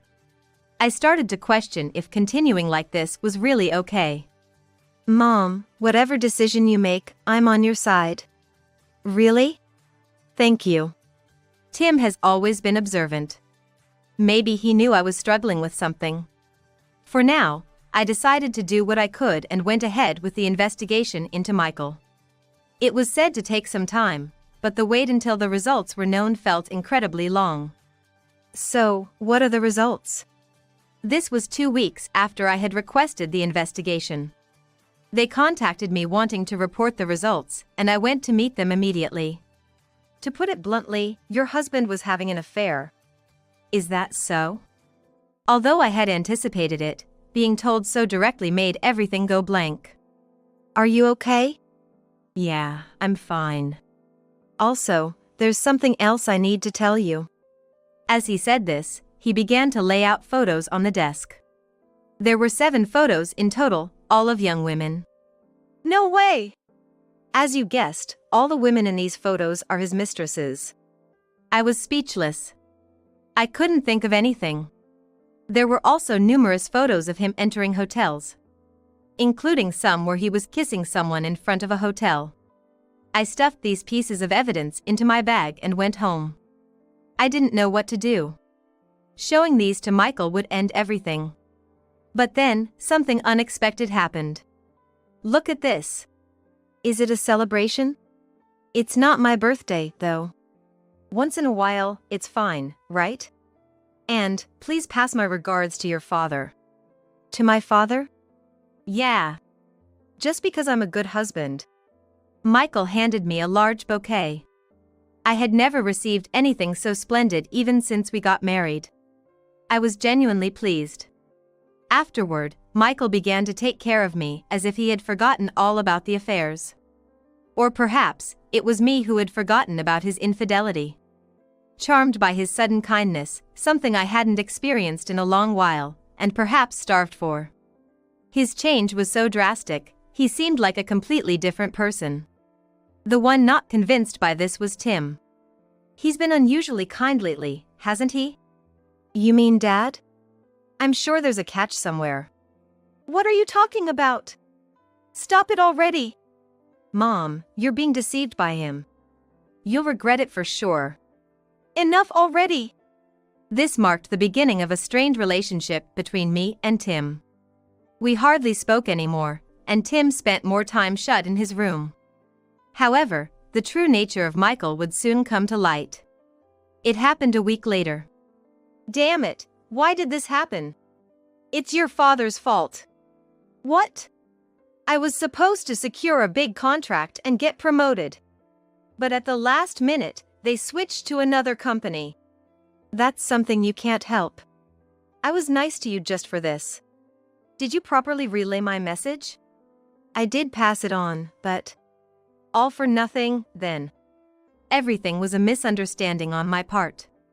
In the end, Michael just ran and went into his study, complaining to me about it, as if it wasn't just his lack of ability. Sitting on the sofa, catching my breath, Tim came out of his room. How long are you going to stay with such a loser? Huh? No point in hiding it now. I wasn't sure how much he knew, but perhaps Tim had reached his limit. I hated myself for hesitating even in such moments. But I couldn't betray Tim, who had been so worried about me. The truth is. The words were at the tip of my tongue, but I couldn't articulate them. I won't betray you, Mom. Encouraged by his words, I felt a bit braver. Your dad has mistresses. 7 of them. Yeah, if that's the case. Then, at the worst possible timing, my husband comes home, interrupting Tim's words. What are you doing there? Just talking. No need to get so irritated. What? What did you say? Nothing. His attitude was as domineering as ever. I wondered how one could become so twisted. What about dinner? I'll prepare it now. Michael sighed and looked at me with contempt. Can't even prepare a meal properly. Poor child, being born to such a mother. I thought to myself, aren't you the one having affairs? He seemed particularly irritated today, taking it out on Tim as well. You better start studying too. I heard your grades are dropping. I'm about to. Besides, even with the drop, I'm still at the top of my class. Not sure about you, though. Say that again. Tim seemed ready for a fight. Never mind. I'm going to take a shower. You've got that ready, right? Yes. And then my husband mutters under his breath. Like a parent, like a child. He's your son too. Tim muttered in a voice so low it was almost inaudible. Did you say something? No, nothing. Then Michael headed to the bath. Seeing he was gone, Tim began to speak. About what we were talking about earlier. Yeah? I knew that jerk was cheating. Really? Yeah. Tim snickered through his nose. Since when did you know? When was it? Right, the day he said he was going on a business trip? The day you shredded that envelope? That's right. But how? Tim began to explain how he found out about Michael's affairs. It was purely by accident when I knocked over the trash can. Among the trash, he found the Love Hotel receipt I had dropped. Never thought something like that would be mixed in. And 7 women, I can't believe it. I agree with you there. Really, how stupid can you be at his age? Tim didn't hold back his words. But you could have told me. No, I was wondering what to do. I've been thinking a lot. And I told you before, didn't I? The baby coming needs a father. But there's no need to hold back anymore. Indeed, I had said that. And Tim had been looking forward to having a sister. Yet, an affair. Hey! Then Michael interrupts again. Can't you hear me? Suddenly, Michael charges into the living room fully naked. Where's the shampoo? It's under the sink. Make sure you take care of it. I told you before. Don't talk back. Michael, apparently very irritated, waddles back. It's a habit of his. Irritated or not liking something, he does that. Can't he do that much himself? And what's with that waddle? So creepy. Hey. He can hear you. It's fine. But Mom, are you okay with this? Letting that man do whatever he wants. Of course, I want to do something about it. But I've got this baby in my belly, and I can't be reckless. Then, I've got a good idea. I've been itching to take down that lousy dad. It seems Tim's sadistic streak was flaring up again. What are you planning? I've been thinking about it for a while. The two of us burst out laughing at the unexpected suggestion. What a thought. But I've never felt as excited as I do now. We plan our strategy in secret. Decorating the house with photos of his mistresses would be hilarious, right? Oh, and of course, I'm planning to send them to his company too. I wonder what his face will look like. But there's a problem. Problem? No, about what to do with those photos. At first, I thought about hiring a detective to gather them. But then I found out it costs quite a bit. That's when I remembered the evidence I had kept hidden in the closet. That won't be a problem. I've already secured the photos. You mean you've already had it investigated? I completely forgot. Typical of you, Mom. So natural, you know? Anyway, now that we have the materials, it's just about deciding when to do it, right? Then, there's a good day for it. Next Tuesday. Why that day? Because it's someone's birthday. I see. From then on, we eagerly awaited that day. Unaware of our plan, Michael continued to mistreat me, but this time it didn't affect me. Then came Tuesday morning. When will you be coming home today? I plan to come home early today. I see. He looked a bit puzzled. Then, shall we start decorating? If only today were a day off. I'll do as much as I can.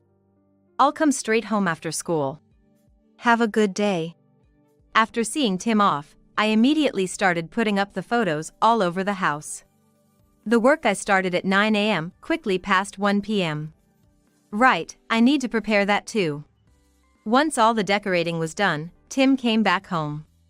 I'm home and, wow! When I decide to do something, I do it right. I'll finish up. Tim took care of the spots I couldn't reach. This should be good, right? You're too soft, Mom. There's still more. I found something funny at a store. That might actually be a good idea. Could you set this up by the window? I'll send the photos to his company. Now, we just had to wait for Michael to come home. He arrived back at 8 p.m. Then, as planned.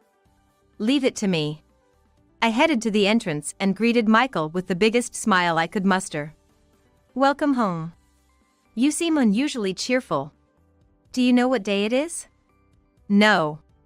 Today's your birthday, so I got you this. An eye mask? Just go with it. I led a blindfolded Michael to the living room. How much further? You can take it off now.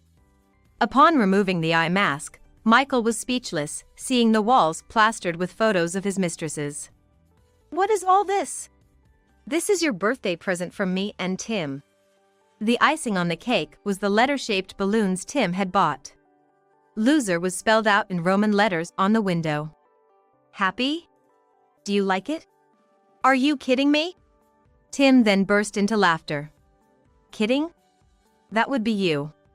Sorry to break it to you, but we knew all about your flings with those 7 skanks. Elite? More like a brainless monkey. Michael collapsed onto the floor, looking almost tearful, which made us laugh. Mom, it's meant to laugh. Oh, right. Sorry to kick you when you're down, but here's another gift. What now? A divorce paper. I've already done my part. We're leaving now. Where to?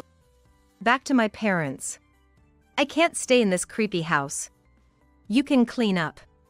As we were about to leave, Michael's phone rang. Maybe you should answer that. Hello? Yes, what? Tim and I exchanged glances and high-fived. Michael turned towards us, leaving the phone call. What have you done? Sent evidence of your affairs to your company. Enjoy? See you, loser. And so, we left Michael behind. I'll never forget the look on his face when he took off that eye mask. After explaining everything to my parents, they welcomed us warmly. It seems I was blind to have not seen what a loser he was. Me too. Stay here as long as you like. Thank you. After Tim's scheme was exposed to his company, Michael was immediately fired. Hearing about it, Tim and I couldn't help but laugh. We could imagine the look on Michael's face when he was fired without having to see it. I visited the lawyer my father recommended to sue for adultery. With all the evidence already prepared, the process went smoothly.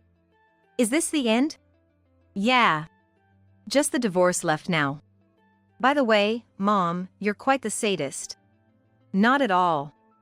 No, you definitely are. You looked even more devilish than me. Perhaps Tim's sadism was inherited from me. That made sense to me. However, Michael hadn't given up and showed up at my parents' house. What do you want? Please, let's talk. The divorce papers? Still at the house. I had prepared another set just in case. I went to get it and handed him the pen along with the papers.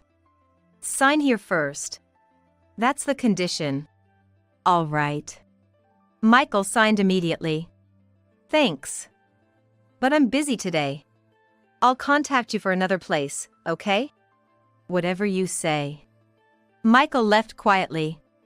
Of course, I immediately deleted his contact. You're not really planning to meet him? As if. I'm going to file the divorce papers now. Then he'll be a stranger. And if he comes here, I'll just call the police. So you made him sign by giving him hope? Exactly. Let him wait forever for a call that will never come. Mom, you really are a sadist.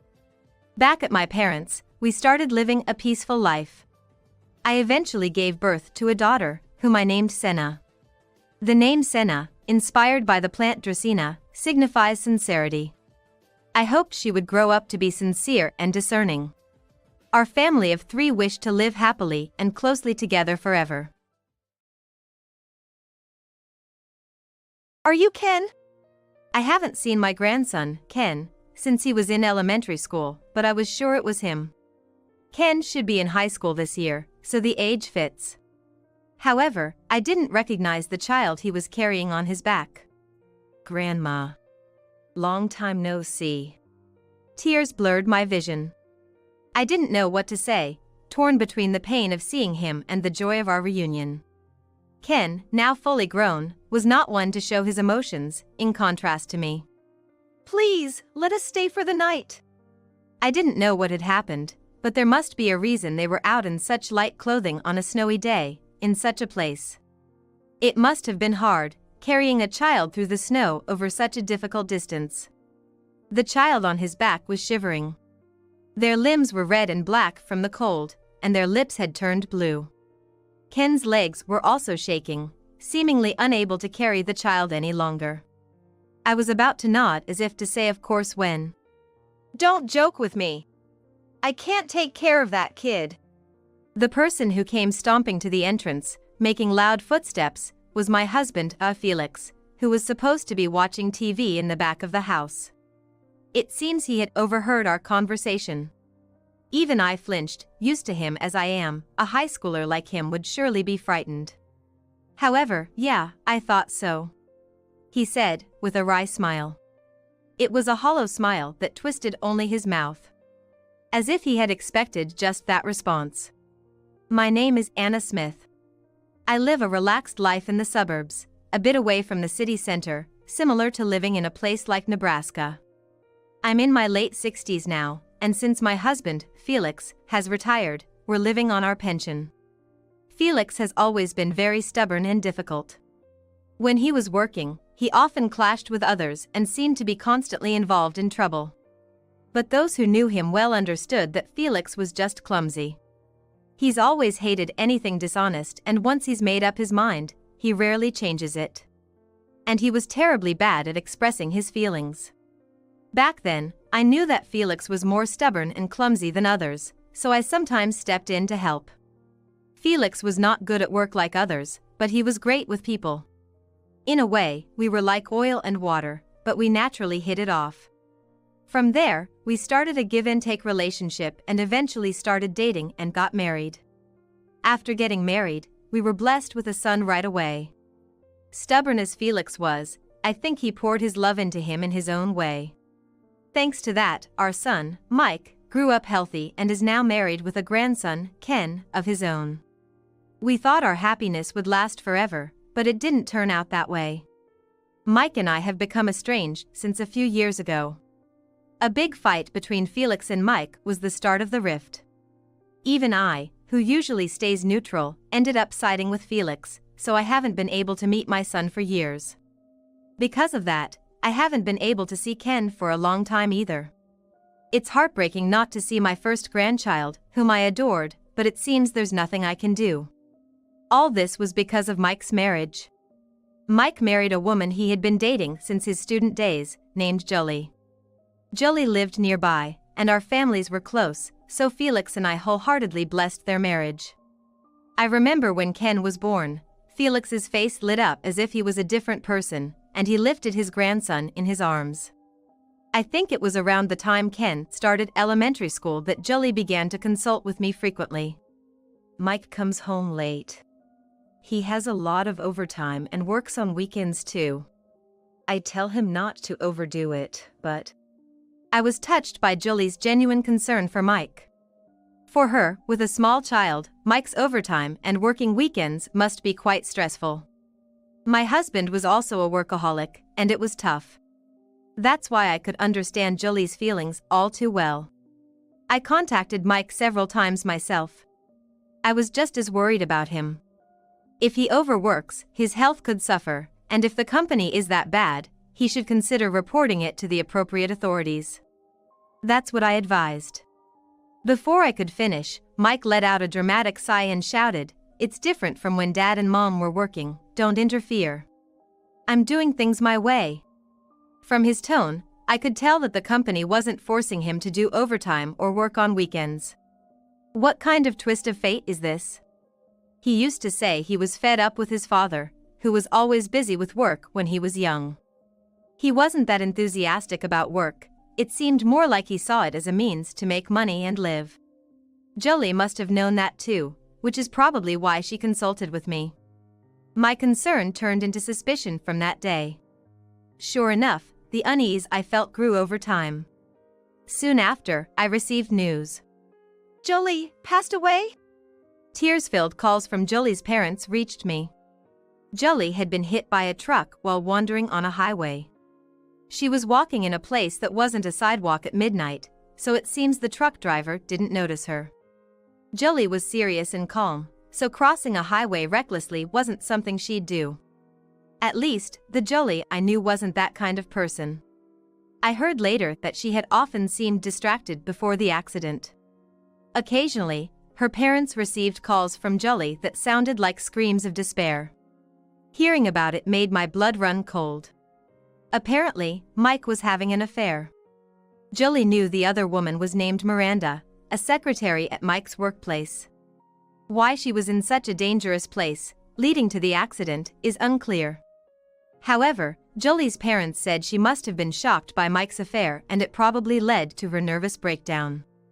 I think I was in shock for a while after the phone call ended.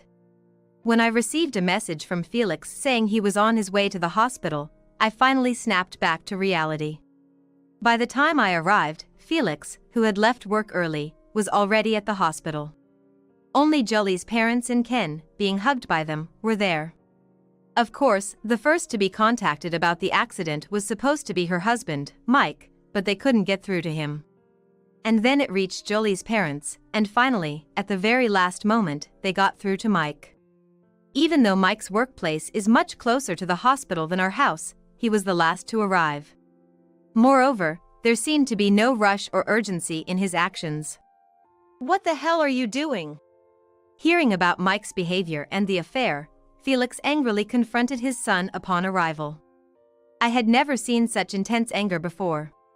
Yet, Ken was defiant. I did have an affair. But Julie's death was an accident, right? It's not my fault. And the affair was not my fault, it was Julie's fault. He said the root cause was that Julie stopped paying attention to him after Ken was born. Once a child is born, parenting should come first. But for Mike, who had always been the priority in the family as an only child, he couldn't accept that someone else was getting prioritized. Even if it was his own son. That's why Mike couldn't prioritize his son in his life, leading Ken to not be very attached to him. It was a vicious cycle that made him feel like he didn't belong at home. He shouted in front of the late Julie's parents that her nervous breakdown was her own fault. Those irresponsible words made Julie's parents break down in tears, and Felix was a step away from laying hands on Mike. All I could do was stop them and try to comfort Ken, who started crying even harder at the sight of the adult's behavior. At that moment, I could see the situation with my son and felt a wave of helplessness, almost bringing me to tears. This created a definitive rift between us and Mike. Ken appealed for either Julie's parents or us to take him in, but Mike wouldn't budge. Though Mike confessed to the affair at the hospital, there was no further evidence, and the confession wasn't recorded, so his affair was never proven. I was unbearably worried about Mike's selfish behavior. So, hoping to be of some help, I discreetly passed Ken a piece of paper with a map to our house and our contact information. The walk from their house to ours was a bit far, but it was better than nothing. If nothing else, it was fine. That was how we parted ways. Years later, I heard through the grapevine that Mike had remarried a woman named Miranda. I heard Miranda was about 10 years younger than Mike. There were rumors that she knew Mike was married when they started dating. I was worried about Ken's situation. I visited Mike's house a few times alone, but it was always dark inside, and no one ever answered the doorbell. After several attempts, I had to give up, fearing I might be reported as a suspicious person. It's been years since I last saw Ken. Despite these old memories frequently coming to mind, life goes on. Even now, I think of Ken as I sip my hot chocolate. He used to enjoy the hot chocolate I made for him. I wonder how he's grown, how his life and family relationships are. All I can do is worry. While bringing my mug to my lips, I look outside. Today, a cold wave has hit our region, and the view from the window is uniformly white. The surroundings are already enveloped in night, and it's extremely cold. Tomorrow morning, we'll definitely need to shovel snow. Honey, it looks like we're gonna need to shovel snow tomorrow morning.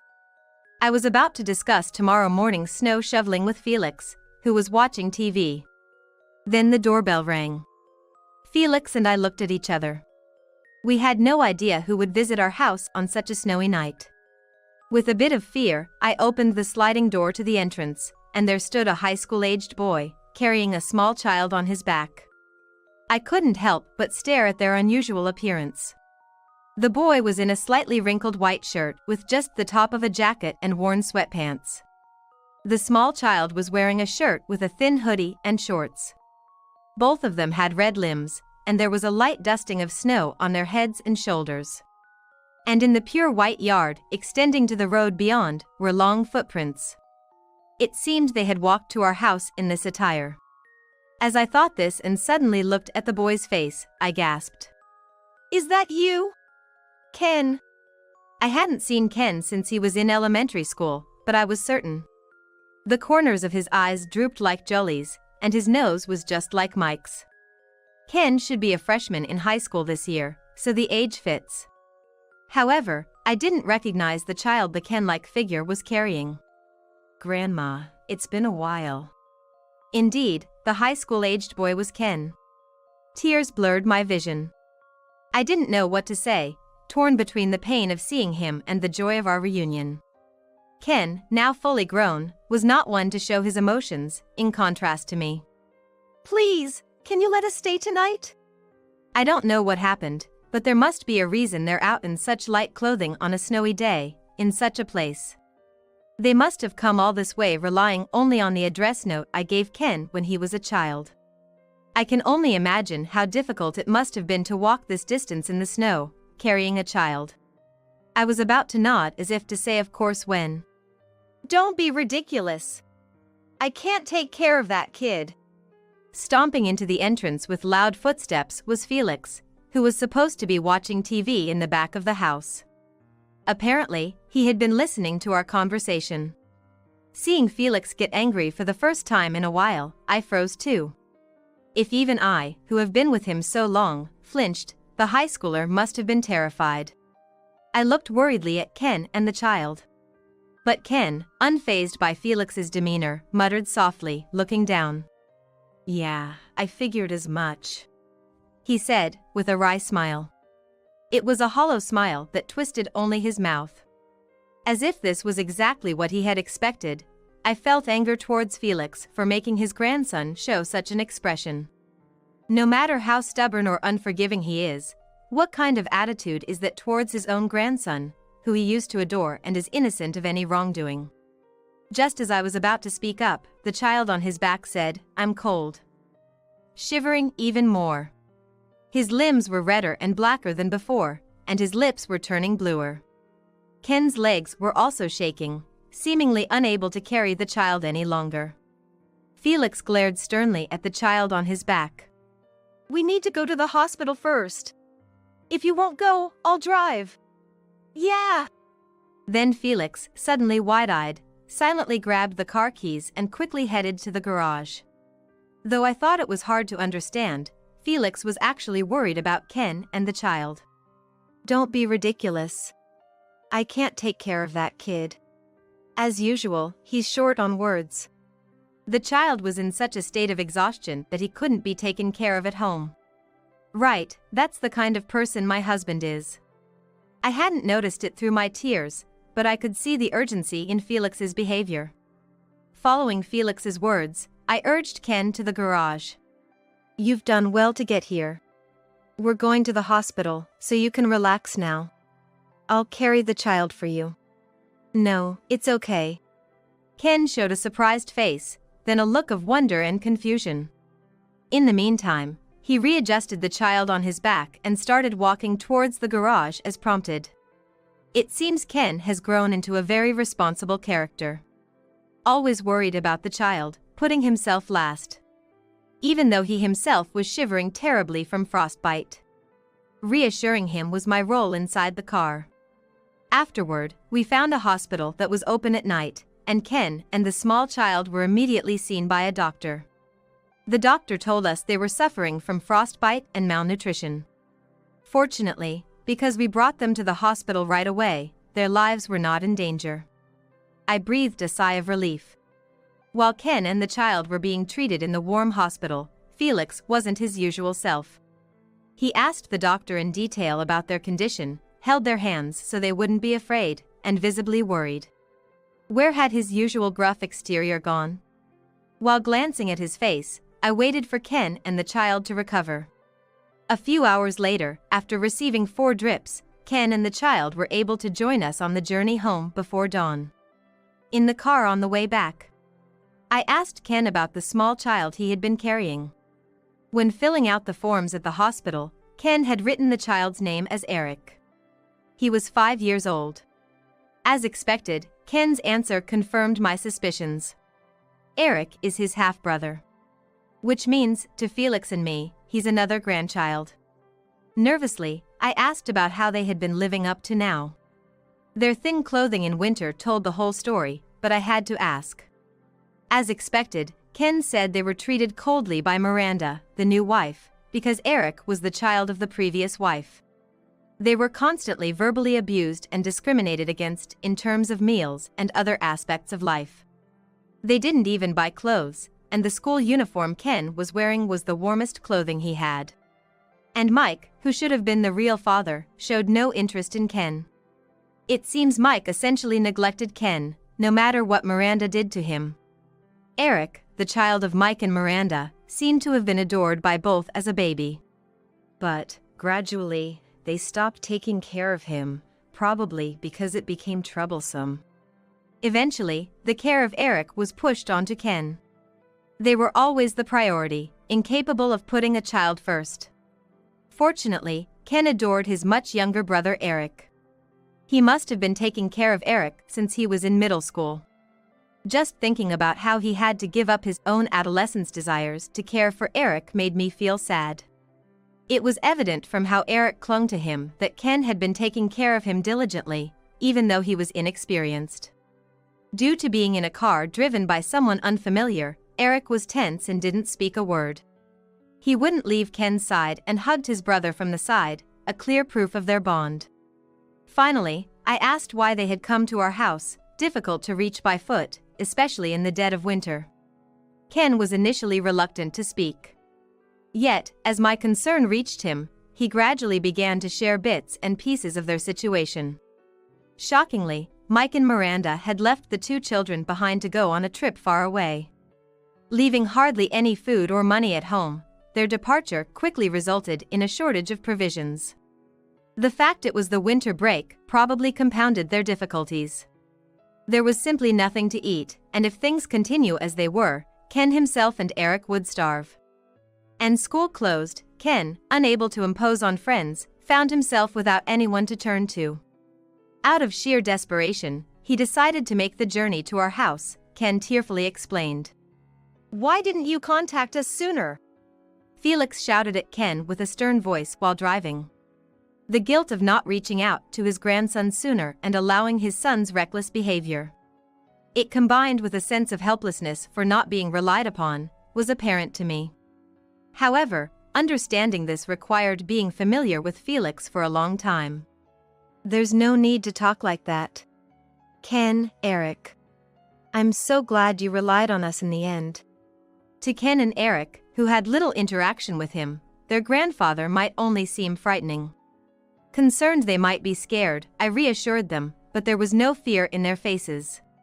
Perhaps they could sense Felix's deep worry for Ken and Eric back at the hospital.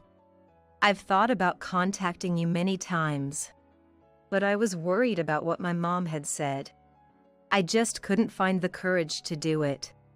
Ken started explaining, looking guilty, why he hadn't been able to rely on us until now. After Mike remarried, Miranda frequently yelled at him, saying, "You are not loved by your grandparents. Kids like you are a nuisance everywhere, so you better not think about relying on them."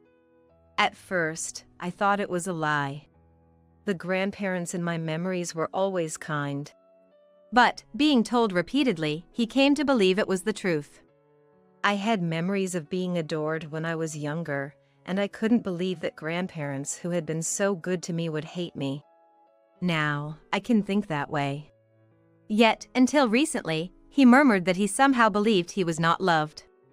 It seems Miranda had manipulated him not to seek help from me or Felix. That's why you laughed when Grandpa yelled, right? Ken nodded. When Felix yelled at the entrance, Ken's smirk was because he felt empty, as what his stepmother Miranda had said seemed to come true. Hearing this, Felix looked even more remorseful, his eyebrows lowered. But both Grandma and Grandpa protected us. Finally feeling safe, Ken said and cried. Perhaps triggered by his brother's tears or the tension finally breaking, Eric also started crying. After arriving at our house, they immediately went to sleep in the futons we prepared. "It's warm," Eric said, nuzzling into the futon, and Ken hugged him, both falling asleep like mud. Feeling both tender and pained, tears rolled down my cheeks. From their behavior, it was clear they rarely had the chance to sleep comfortably and securely.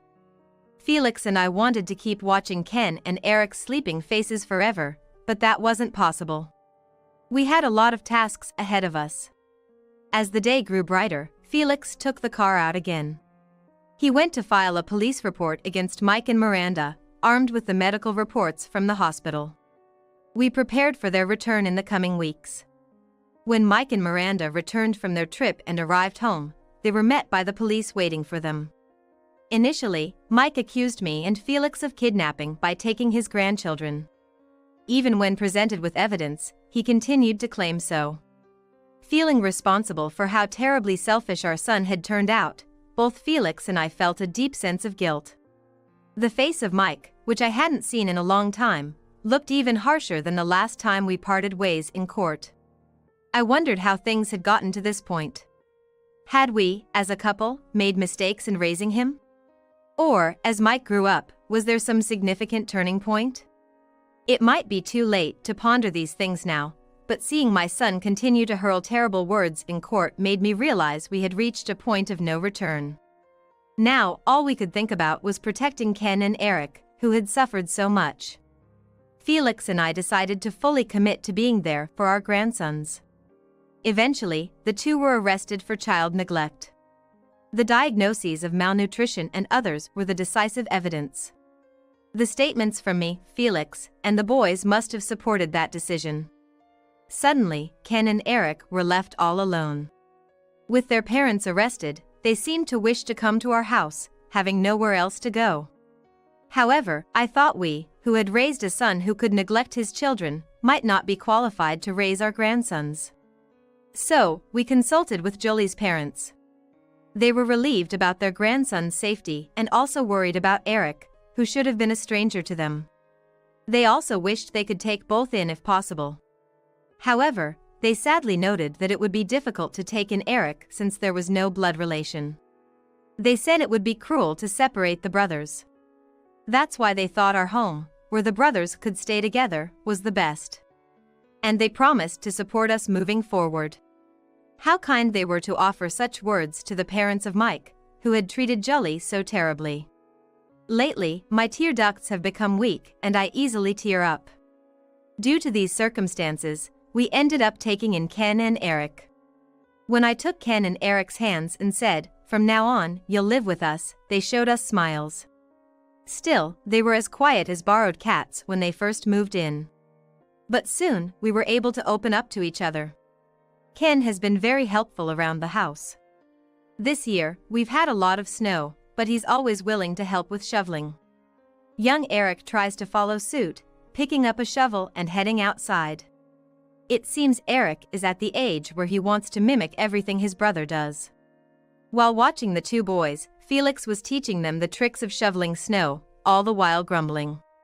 It seems he's quite pleased to be relied upon by his adorable grandsons. "Can't you guys even do this much? Seriously, you're hopeless." With a feigned stern face, Felix always has a little scold for them. However, Ken and Eric seem to realize it's just his way of hiding his embarrassment, and they just smile and let it roll off their backs. "We'll be better than Grandpa soon, right, Ken?" "Yeah, maybe we'll surpass him by tomorrow." Despite his gruff nature, Ken and Eric are growing up to be Grandpa's kids, including all of that. I'm watching their endearing interactions while cooking today's meal. Everyone! Dinner's ready, let's take a break! I call out loudly, and the three of them start walking towards me, laughing together. What a blissful day-to-day life. Winter is nearly over, and the season for buds to sprout is coming. Among the four of us, warm times are passing by. It's awesome to travel with your husband. What do you want for a souvenir? I can almost see the smirk on my sister's face as she's clearly on a romantic getaway. But calmly, without getting angry, I respond. "I'm busy with my niece's funeral right now. Also, my husband is right here next to me." "What?" My words leave her pale, and literally Susan was flying back on a plane and saw something. My name is Yvonne. I'm a 29-year-old part-time wife. Though I've only recently started introducing myself as a wife. Since I just got married a few days ago. My husband, Ryan, and I were colleagues at work, and we developed a good relationship, eventually making it official. We considered a huge wedding ceremony a waste of time and simply got married. We do want to take photos in a wedding dress at some point, but now during the busy season isn't the time. The reason we got married during such a busy period is all about timing. It's busy now, but it's going to get even busier, and dragging our feet on getting married seems inefficient. A loveless, cold marriage? No way. We've decided never to mix work and personal life. At work, we're both super workaholics, but at home, we switch off completely. At home, we're very much the sweet newlyweds. Even without a huge ceremony, we visited each other's families to formally introduce ourselves. That's how smoothly and simply our marriage went. Except for one problem. The problem is my sister, Susan, who's 5 years older than me. Susan is already married and has settled down, but she was famously promiscuous back in the day. Well, famous in my eyes at least. Worse, she has a habit of taking what belongs to others. In general, when it comes to siblings, the basic idea is since you're the older sister, you should let your younger sister have it. That's such an outdated way of thinking, and my parents never said such things. But far from dismissing this old-fashioned idea, my sister twisted it into what's mine is mine, and what's my sister's is also mine. Meaning, she stole my boyfriend. My first boyfriend was when I was in 8th grade. Given our age, it was more of a cute, playful kind of love, but my sister said, "Oh, isn't he adorable," and took him from me. My boyfriend, just 14, was taken by my sister, who was 19 at the time. Unbelievable, but with my sister, it happened. And after breaking up with me, my ex would get dumped by her once she was done being interested. In other words, my sister enjoyed the game of stealing from me more than anything else. Heartbroken, I didn't have a boyfriend for a while, But in my senior year of high school, I started dating someone. It was during a busy time with exams, so he was more of a comfort than anything special. However, when we happened to be studying at my house one day, my sister, now working, came home and said, "Oh, isn't he adorable?" Using that line I had heard before, and once again, she took my boyfriend. Why is it so easily stolen? My sister and I don't look alike. I have an ordinary face like our dad. Meanwhile, my sister inherited our beautiful grandmother's looks, even more beautiful than our pretty mom. I hate to admit it, but my sister is truly beautiful. And even without exercising or dieting, she has a great figure. I can't help but feel resentful as I struggle with diets without success. And teenagers, after all, tend to choose based on looks. The allure of an older, beautiful woman was too much for them to resist. After experiencing heartbreak twice because of my sister, I chose a college far away. I lived alone while working part-time and then got a job. I never returned to my hometown. Because who knows what my sister would do if I came back. Now my sister is married and a mother of one. I'd like to think she wouldn't go after my boyfriend, now my husband, but I can't be too careful. People don't change that easily, I believe. When I went home to announce my marriage, my sister wasn't there. I've got a bad feeling about this. My husband, fully aware of the situation, just laughed it off, saying, "Well, it should be fine. We're far apart and hardly see each other anyway." He's laughing now, but I wonder if he can keep laughing if he meets my sister. After all, my boyfriends in the past, who also said it'll be fine, were anything but fine once my sister made her move. But Ryan is a mature 30-year-old. I'd like to think he wouldn't waver just because a pretty woman shows interest. I want to trust my husband, but it's my sister we're talking about.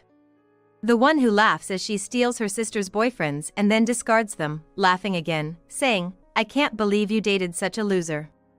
I trust my husband, but I don't trust my sister at all. One day, I got a call from my sister. Reluctantly, I answered, thinking it'd be childish to ignore her. "Long time no see. I'm surprised you got married."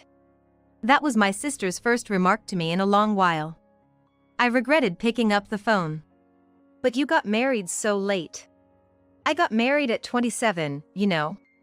She was taking a dig at me for being only 2 years older at the time of her marriage. My daughter, who's now 5, is rumored to be a genius. She's beautiful, just like me. Good thing she doesn't take after her aunt. Then she insulted me. A dig at me, her niece's aunt, right? After rattling on about her own happy life, my sister finally asked, "So, what's your husband like?" At that question, I just knew it. So, I just said, "He's a good guy." "What's his income?" "Probably about half of what your husband makes." "What about his looks?" "He's just an ordinary guy who matches me."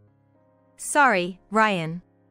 In my heart, you're the world's coolest husband, but I have to say this to my sister. I apologized to my husband in my mind. Average all around, huh? That's why I'm saying he's average. What does he do? He works at the same company as me. Oh, what's that? An affair with a boss that led to a marriage of convenience? No way! We both were single and just dated normally before getting married. What kind of fantasy is that? But my sister just laughed over the phone, saying, "Well, that's so you. Hope you guys are happy. It'd be nice if your marriage lasts." And with that annoying remark, she hung up. I was in a bad mood all day. A few days later, something unbelievable happened. "Hey Yvonne, wanna go out for lunch today?" My coworker and friend Anna suggested. I agreed, and as we were about to head out to the lobby, "Yvonne, there you are. I was just about to have you paged at the reception." Perfect timing. Turning around at the sound of my name, I grimaced and let out a weird noise. Why? Because my sister was rushing over. My sister, who's supposed to live 2 hours away by train, why is she here? "What are you doing here?" "Oh, just took a little trip down here." She says it like she's just out on a shopping errand. Is that even a thing, taking a little trip here? Plus, this place isn't a tourist spot or anything. While giving clearly suspicious excuses, my sister looks around and says, "Huh, quite the fancy company, isn't it?" I have a bad feeling. "Please, husband, don't show up now." Just as I was thinking that, I heard Yvonne, and my heart sank. Turning around, there were several colleagues standing, including my husband. "Heading out for lunch now?" Yeah, sort of. "Oh, who's this?" Nice to meet you. I'm Yvonne's sister. She's always talking about how much she owes to all of you." Saying that, my sister shakes hands without waiting for me to stop her. "Oh, hello. We're always grateful for your sister's help." Oh my, what a handsome man. My sister exclaims while shaking hands. "Hold on, Yvonne. How is he just average?" Huh? He's even more handsome than my husband. My sister starts wriggling her body around. "This is what you call locking on." If you ever have any trouble with something, don't hesitate to contact me. With that, my sister handed over a note with her contact information and left. Why would she even prepare something like that? See ya. Leaving us stunned, my sister took off. Wow, your sister's something else, huh? Said one of the colleagues who happened to be there. All I could do was give a wry smile in response.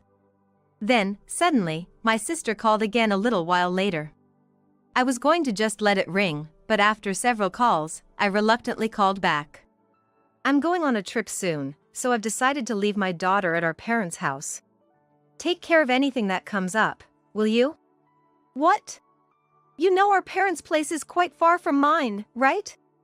"Well, the folks are getting on in years and don't have much energy." "It's fine, there's a weekend in between." Whether it's fine or not is for the receiving end to decide, not the one making the request. "A trip, just you and your husband?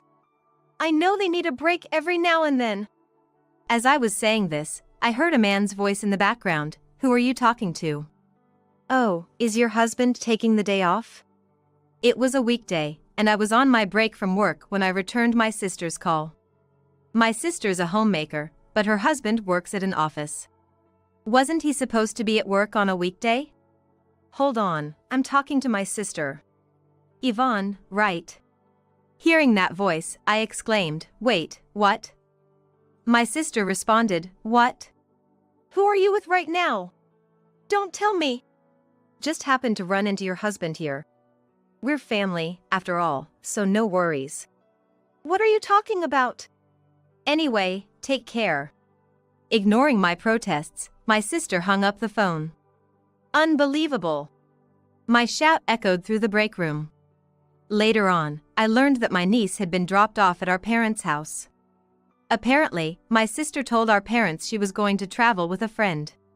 It seemed the trip coincided with her husband's long business trip, which is why my niece was left with our parents. A trip for an affair? Unbelievable. I muttered under my breath, causing my mom to tilt her head in confusion, but I just shook my head as if it was nothing. As much as I'm upset with my sister, my niece is innocent in all this, so here I am on my day off, taking care of my adorable niece at my parents' house. "Look, Yvonne! Isn't it cute?" "It really is, you drew it so well." My niece, Elisa, shows me a picture of her beloved guinea pig with innocent joy. When I praise her, she beams with happiness. Indeed, my niece is very cute, and she'll surely grow up to be beautiful. I clenched my fist, determined to protect her pure heart from becoming like my sister.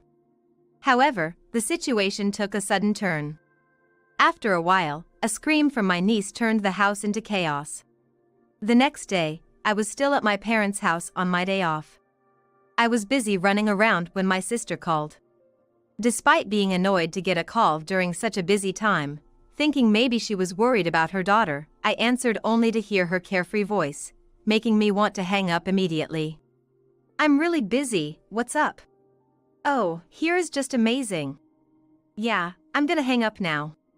"Wait, guess who's next to me right now?" "A friend, I guess?" "Right. So, what's your husband doing now?" Is something wrong with Ryan? He's not there, is he? Must be out, huh? Her insinuating tone irritated me, but I took a deep breath and tried to be patient.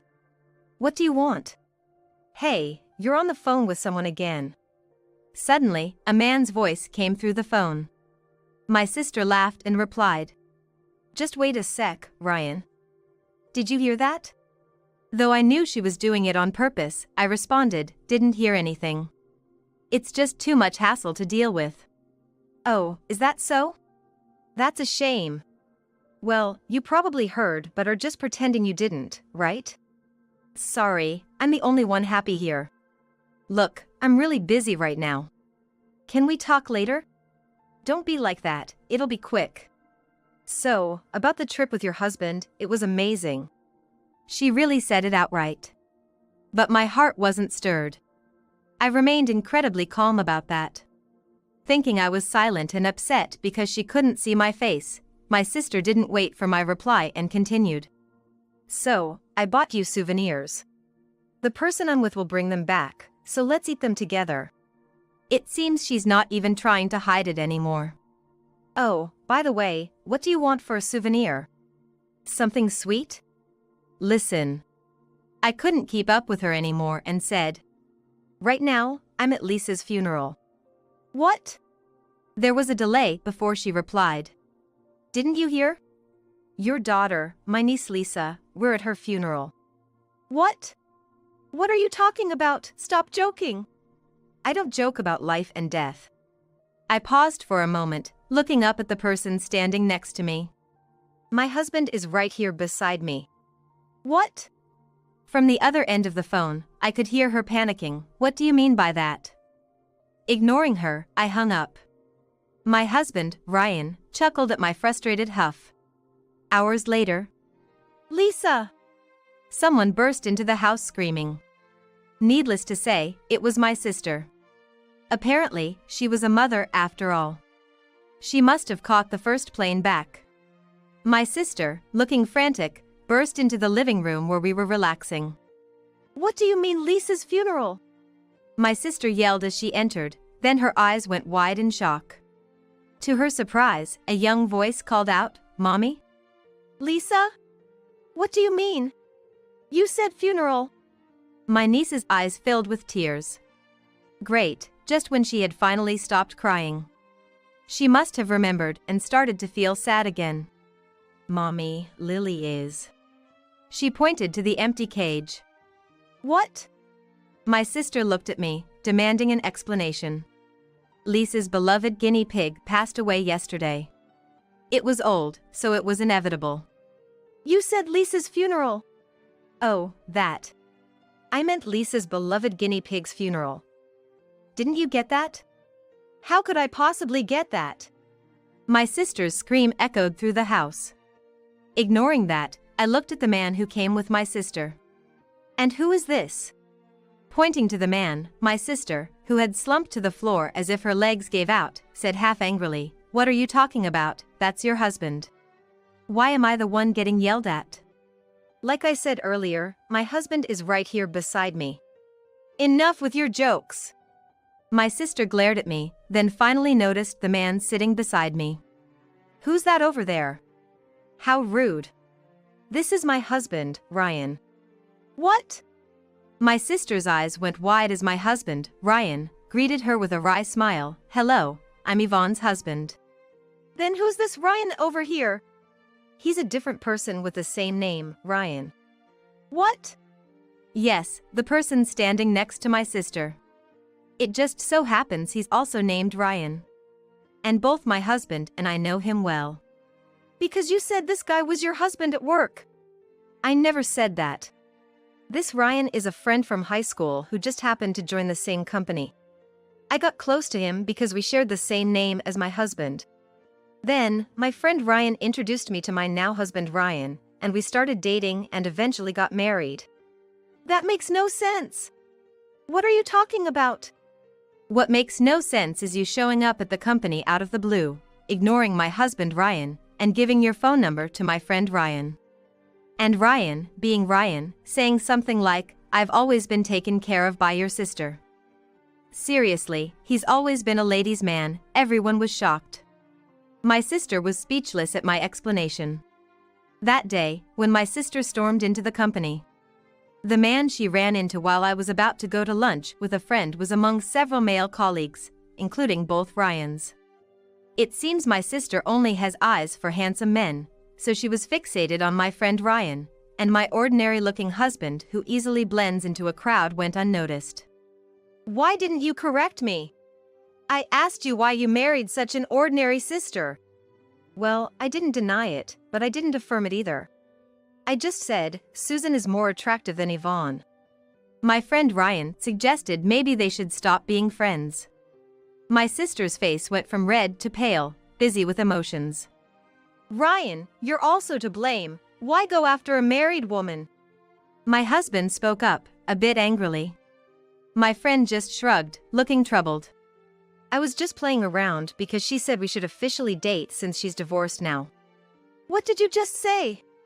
My sister turns red again at his words. What do you mean playing around with me? A man's voice responds. So, were you serious then? Of course I was. I even went as far as getting a divorce, huh? Realizing that the voice didn't come from the husband or friend in front of her, my sister slowly turns to look at the door leading into the living room. And her eyes widened in shock. Why are you here? Aren't you supposed to be on a business trip? The other party had to cancel, so it ended early. When I got home, no one was there, which surprised me. I was about to call you, but then Yvonne called me, telling me you were here. So, what's this about you divorcing me? Well, that was just a joke. My sister is stunned. Above her, still slumped on the floor, my friend Ryan speaks up. What do you mean? So, you haven't divorced? So, you were just playing with me too? You're in no position to blame me. Ridiculous. What did you just say? I have no use for a woman who lies about something as serious as divorce. And my friend Ryan said to my sister's husband, I'm terribly sorry for what happened, even though I was unaware. Wait, Ryan! I was serious. Oh? Her husband's voice is cold as she tries to cling to him. Turning around, my sister faces her husband, who's looking at her with equally cold eyes. Wait, that was just a little joke. I'm tired of your lies. What? All those lies about taking care of the kids while I was away on business, going out with friends, and even that lie about divorcing me. Well, that was because... But it's sad you became a liar. What? Confused, my sister looked at her husband, who nodded as if agreeing with something. So, let's get a divorce. That way, what you said won't be a lie anymore. What? Well, we're not divorced yet, but we will be, which is a slight difference, but that's within an acceptable range. Wait a minute. Of course, I'll take care of Lisa. You'll be paying child support. Wait, please. No waiting. From now on, we'll communicate through lawyers. Lisa, let's go home. Saying that, the husband reached out his hand to his niece. Confused, the niece asked, Going home? Yes. He nodded. Wait. Are you trying to take her mother away from my daughter? My sister screamed, thinking she could change the situation by using her daughter as leverage. The husband paused for a moment. And then looked at Lisa. Lisa, would you be sad without mommy? To which Lisa immediately answered, No, I wouldn't be sad. What? Wait, Lisa, you're okay without mommy. Panicked, my sister looked at her daughter. Because mommy, when daddy isn't home, is always gone. She tells me to watch TV because she's going out, and when she comes back, it's late at night. Dinner is always cold. And I have to take a shower alone, even though I'm scared. Susan, you know what? It must have all been news to her. Her husband glares at her with a look that could kill. What, are you blaming me for pushing parenting onto you? You said you'd show me how to raise our child well by being a stay-at-home mom. And sure, I took care of the kids on weekdays, but I was primarily in charge on weekends. You've been lying to me all this time, pretending to be tired? Well, that's enough. I'll hear all about your affair from your lover later. We'll discuss the rest with a lawyer. Wait, honey. I don't care. Lisa, let's go. Okay. Bye, Mom. As she reaches out desperately, her daughter easily says goodbye, leaving Susan's hand to fall. The door closes mercilessly in front of a slumped Susan. After discussions, Susan and her husband divorced. It turned out Susan had been unfaithful not just with my friend Ryan but others too, leading to a divorce fully on her fault. Even the trip she claimed was for leisure was actually an affair. My friend Ryan ended up paying compensation to Susan's husband and left the company, saying it was a man's way to take responsibility. Ree, who had always been popular with women, hopefully learned a lesson about sincere relationships. As for Susan, don't come back until you've sorted out your debts, her parents told her, effectively kicking her out. Susan couldn't afford child support, so our parents covered it. They don't expect to get their money back, but want to see their granddaughter Lisa. Homeless and unable to return to her parents, Susan contacted me. I thought it was weird. You marrying such a handsome guy. All right, you asked for it, don't ever contact me again. I hung up. In a panic, she called back multiple times. I'm sorry. It was all my fault. I won't go after your men anymore. I hung up without a word and blocked her. I don't know what became of Susan after being abandoned by both her parents and me. Someone from the neighborhood who knew my sister said they saw someone who looked like Susan, but she was so gaunt that there was no trace of her beauty left. But I don't know. Whether it was really her or not, I doubt I'll ever see my sister again. I'm exhausted. You've had it tough. Ryan, my husband, chuckles as he hands me a warm glass of milk while I crack my shoulders. Thanks. I say, staring at him. What's up? You're making me blush. No, just thinking what a good man you are. You're the only one who says stuff like that. Well, that's fine by me. Only I need to understand your charm. Laughing at that, he smiles and hugs me.